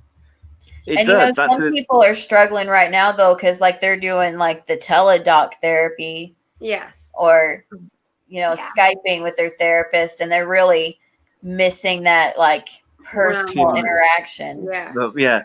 The personal human interaction. Yeah, and I fully understand that.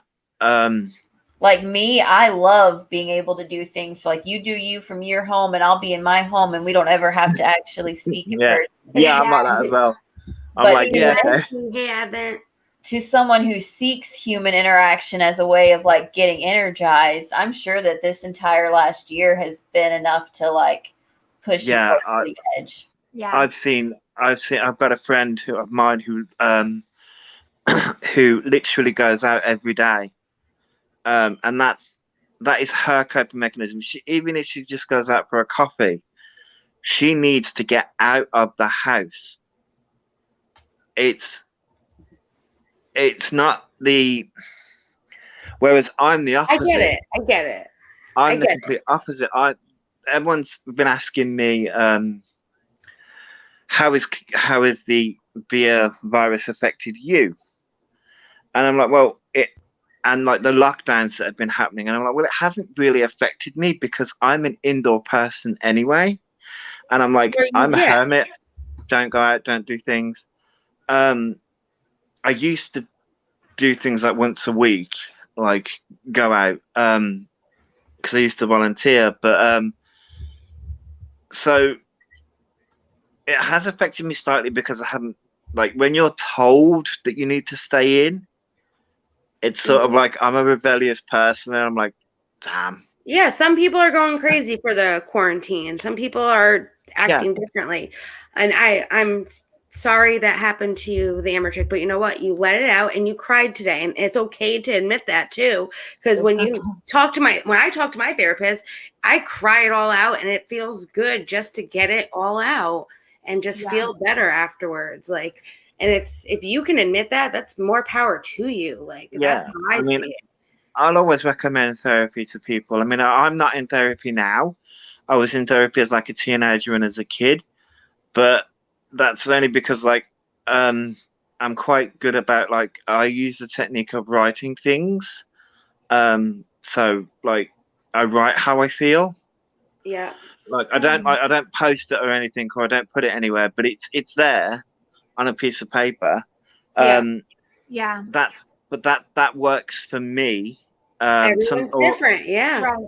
Well, this is a good point. Everyone is different. And going back to that, the earlier comment about, like, if they're in therapy, why are they still doing this? Snoop said it well: hurt people hurt people. Yeah. And so, you know, it's kind of the philosophy of a murderer gets put in jail and they go through therapy, and to not be a murderer anymore, if they were free, they would probably still be murdering people. Like you don't heal overnight.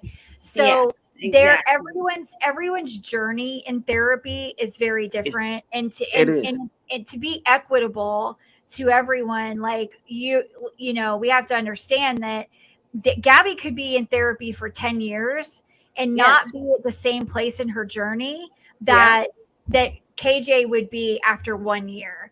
Like every person is going to heal and learn and grow at a different speed. So, you know, I do think it's important that, like, we have a little bit of grace and mercy with people whenever they are at least trying to do something better.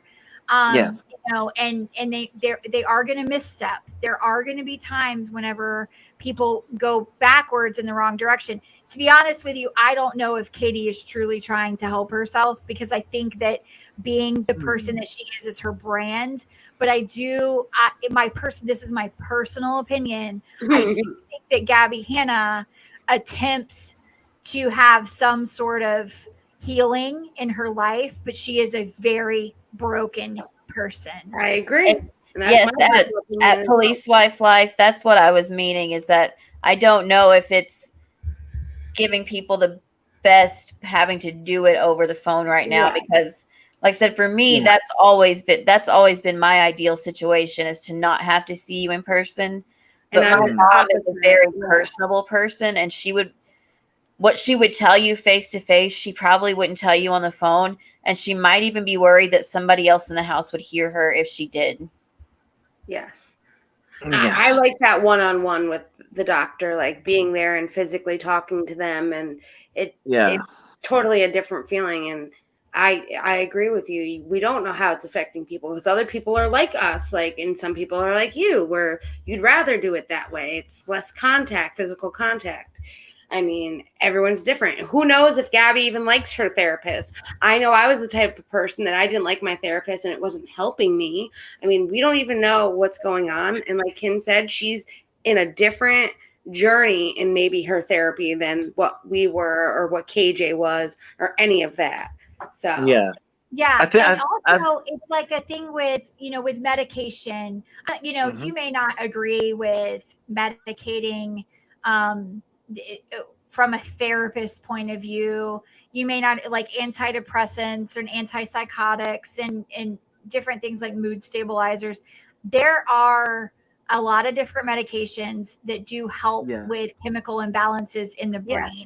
And a lot of depression and anxiety and things come from that. I take medicine every day of my life for depression and anxiety. I have terrible anxiety, and I've taken a lot of different medications, and I can tell you that when my medication has been wrong in the past, I'm ashamed of some of the things I've said and done during that time, because the medication was not working, and I was living out my fears, and I was, taking things out on my husband or my friends, because I didn't understand, my brain wasn't working properly to understand how to cope with that specific issue and trauma that I've had in my life. So like medicine plays a big role. Like Gabby, we don't know. Gabby could be on a medication right now that is absolutely making her manic. And it's not very possible. Very possible. Or she might be on a med that doesn't work with the other med, and it could be anything right now. You're absolutely right, because that's happened to me before, where the meds didn't work and I was having actual seizures, but it changed my mood as well, and it made my anxiety worse. And obviously that medicine didn't work with the anxiety medicine, and we had to switch something else. But we don't know what point in time she is and what medicine she's taking, and if that is even what's going on. But this is where I'm like, because the Gabby Hanna situation has come out of nowhere, her, like, because the first time I heard about it, I mean, I've heard nothing about Gabby Hanna for months on end. And then all of a sudden, it's just sparked up again. She wants that attention as well. That's who she is, too. But I'm like, is it? I mean, a lot of people are saying that she's having a manic episode, which it could be. It could be. But it's like, this is where I kind of. It's still no excuse. It's yeah, still no excuse for the way she's acting. And I get it's what like, you're trying to say. I wish people. I know Gabby's a public figure, and I know that KJ is a public figure. But if you're going through something, you kind of like need to. Yes, you can say a few things and bits here and there, but to publicly like just go out on the attack because you're going through something, it's sort of like I just wish they wouldn't do it. Yeah, but the thing is when you're having like a manic episode, you're not thinking the most rationally. That's why I'm thinking, people there are some people that are saying that she's just doing this because a new song's coming out, which very possible. It could be. We've all had those days where we've woken up and been like, "What did I do last night?" Oh yeah, I have those days. When you're having like a manic episode, it's like that 24/7. At any moment, you could do something that even 5 minutes later, you're like, "Oh man, what did I just do?" Yeah, and that you did that. Yep. Yeah, and it's just I wish. I don't know. It's just I can understand it from both points of view. I can understand it from the point of view where people are saying, "Oh, she's just doing this for attention, and she's just doing this because she's having a new song coming out because she's done it before." But then I'm like, I can understand the other side to it because I'm like, well, if she is having a manic episode, this is how she reacted. Was it last year or the year before, where she took time off the internet? It was last year. It was very recent. She just came back. Yeah, so it's like she obviously has a problem that she's trying to deal with. And it's like, well, I can understand that point because we all have issues and we all have problems that we need to cope with and deal with. And, other public figures that have exhibited this kind of behavior now currently have conservatorships over themselves. So, yes, yeah, that's true. Free Britney. Yeah. Well, and so does Amanda Bynes, right? Like, isn't she still under? She's gone through something, apparently. Well, and see here, and that's the thing. This is their job. Like being a public figure is their job. So imagine going through something. Like if I'm going through something, I can take a leave of absence from work, but I can't just be like, yeah, I'm going to take some time off and I'm not going to do anything for a while. So so that no one knows I'm going through anything. Like none of us can afford to do that. And this is their job. So unfortunately, sometimes this is the problem with people being famous. Their lives play out in public for all of us to see and judge and misinterpret. Yeah. And what I think that we need to do is not misinterpret and not judge because they have to live it out in public. They don't have a choice. This is work. So, she probably needs some time off and she did take some time off. But at the end of the day, girl got a house to pay for. So, And with a public figure, the longer you take off, the less relevant you'll become. Like you'll slowly lose more and more people because they'll move on. People are fickle. Yeah. Yeah. Yeah. I devil's advocate, probably. She's doing this because a song is coming out, which is a part of a situation causing her stress and anxiety and possibly tripping some of her issues. And that could be absolutely possible too. It could be. Because I know when I'm under a lot of stress and anxiety, like I do some dumb things. I might not do exactly what she's doing, but I do some dumb things. I look back and I'm like, what the hell did I just do? Why am I freaking out like this? Well, guys, are y'all ready to do my 90s really dumb joke and say it's closing time. So last call for alcohol. One last call for alcohol. So finish your whiskey and beer. I love it. I think they played that song at the wedding, actually. I hate it when I'm in a bar. I'm not in a bar anymore, but I have my partying days, and being out with the friends. Every time we've been in a bar, they always play it, and I'm like, guys, this is so cheesy. Why are you playing? I know. But then I stand and then the older you get in the bar, you start thinking to yourself, guys, this is so embarrassing that we're still at the bar and it's closing. It's like, wow, we made it to closing time. No, it's just like anymore. You're like, are we alcoholics? Have we been doing this too long that we are still here at closing and just fine? Yep. Oh my God. Well, Josh, it was nice talking to you, and we'll talk to you on Discord, of course. And thanks for coming and ranting with us. Bye, no Josh. problem. Bye. Bye. Oh, well, I feel better now that I let all this KJ drama out. I'll tell you that. She really got to me today. I think that we should do a 1 week no KJ. Let's see if we can I'll try, man. I'll try. She always knows it's Wednesday. I swear to God that she just gets to me. She's honey badger. That's her point. I'm telling you, this is what she does. She wants people to talk about her. I think we need to abstain from KJ.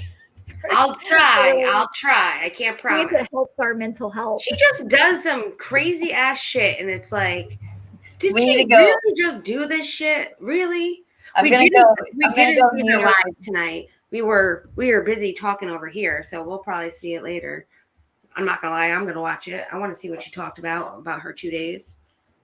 I mean, if like Charlotte or somebody is talking about it, I'm gonna watch it. Yeah, that's where I love watching it. I love when Charlotte covers it. I know she's trying to get out of it, but I love when she covers it because I watch it with all of you.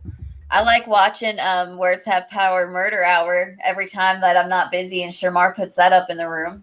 I mean, I'll watch y'all talk about her, but I'm just saying I'm going to go one whole week without saying one word about her.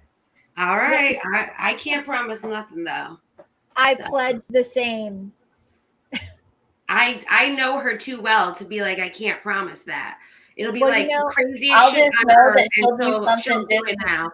Like the lawsuit will come back out, and it's like we pledged we wouldn't talk about her, and then it's like she'll do something just as crazy the next week, so you won't even. She's like, almost like the Trump of YouTube stars. Like she'll just keep doing stuff, and so like you don't have to talk about her this week. She'll have something new she did next week. Well, exactly. That's how she is. So I said I'll try. I said I'll try it. Like I said, I'm not promising it because I know how she gets me. What are the rules though? Like, what are the rules? Is commenting under in the Discord about her whenever a tweet comes up, is that against the rules? Is that no? Because you need that. No, and it's only us in the Discord. Like anyone, like it's not public. It's. No, like, yeah, I'm meaning I'm not going to talk about her on stream for a whole week. Even if you guys do, I'm not going to do it. I'm going to try and take a whole week off. Now I might do it if you won't talk about it. Just kidding. Just kidding. Just kidding. She'll come up in the recap. Watch, she'll do something else. I'm not going to go out of my way to watch her stuff. But like I said, if somebody else talks about something she did, I'll watch it and I will comment on their video. I am going to make sure that I help, comments equal engagement. That's so funny. Yes. This probably like Jackie said, another lawsuit's probably going to drop because we said this, but hopefully not. And we'll get to it if it does. I just know how she is when I'm like, oh, she hasn't tweeted all day, and boom, like she freaking tweets, and it'll be the most craziest shit on earth, and it'll go for hours, and it's like, I called it. She's just too predictable. If the lawsuit breaks and I have to break my promise, I will send a venti iced white chocolate mocha to the nearest Starbucks to Jackie. That's That's a good deal. Very good. I can do that as well. Oh my God. All right. KJ, I kind of want this Starbucks latte. So do get your freaking lawsuit, please. Please do not cease and desist. No. Yeah. You better answer that door for that marshal. Before we all leave, make sure that whenever you leave tonight that you go and subscribe to Words Have Power Murder Hour. I think Snoop put the link up. Yep, So and I'm going to put her in the description. So we have that. And Conspiracy, if she's still here, make sure that you're subscribed to her. Yes. And that Yvette Show, if she is still here with us as well, please go subscribe to her channel too. Thank you for all the YouTubers that came to hang out with us tonight. I know. It was awesome. Fireball. What did you say? Fireball, yes. Yep. Okay. Fireball. She came in and said hi. Yes. Yes, absolutely. And Advent was here too. Advent has a channel. I'll put all these in the description. Don't worry. Like within 5 minutes of the video going out, check all these people out. They'll be in the description. We love supporting other people because it's just maybe that's just we're new YouTubers, people are going to say, but it's just better to be there for each other. And there's no need to freaking fight and especially for KJ. I mean, at this point, we all feel the same, but I just like to hear what other people have to say, honestly. For y'all to relate to what we're talking about if we're all watching the same stuff. I don't want to feel like I'm keeping a secret from you and I'm going to give you the information as I feel like it. Yeah. I like that we talk share. like friends, I don't want to be like, okay, I'm going to hide every single bit of what's going on and hope nobody else sees it. Yeah, and Cher too. Cher has a channel. I'll have to put that in there too as well. Oh yes, the cutest little guinea pigs. Yes, I love her channel. It's very relaxing when you need a nice little break from everything. But it was a great time tonight, everybody, and we'll be here on Friday, which is only a couple days away. Friday is a good day. Everyone has no. And I think all we have to do now is decide what day we want to do the Duggar video. So if you want to leave us a comment on if you're going to be the one to watch, let us know what day would be good for you guys, and we might go ahead and schedule that. Or even what time frame. If any day works, what time frame would work for you? Because this is going to be a good Duggar video. And if you don't know who the Duggars are, this video will recap everything you need to know about the Duggars. And maybe why KJ is so crazy about them, but why we like the Duggars. That's for And if it's a weekday, then I'm sorry, it's going to have to be the time frame for after work. Yes, and make sure that you're thinking about Central Time. Yes. Stacy's in I'm Central good. Time. I'm good whenever, so don't worry about me, guys. So 5 o'clock y'all's time means I still got an hour of work. Yes, exactly. And then a commute. And a commute, yes. Ask Jackie. I like to cuss a lot during it. Yes, and usually Wednesdays are the best because that's when you call me, usually when you're on your way to Sonic. And we talk and you cuss everybody out, and I just laugh. I'm thinking, thank God I do not have to be in the car right now and feel her pain because I hate it. You would not want me to call in from my phone while I was in the car at all. It'd be interesting. It'd be like random, yo, mother effer, what the hell are you doing? And back to whatever we're talking about.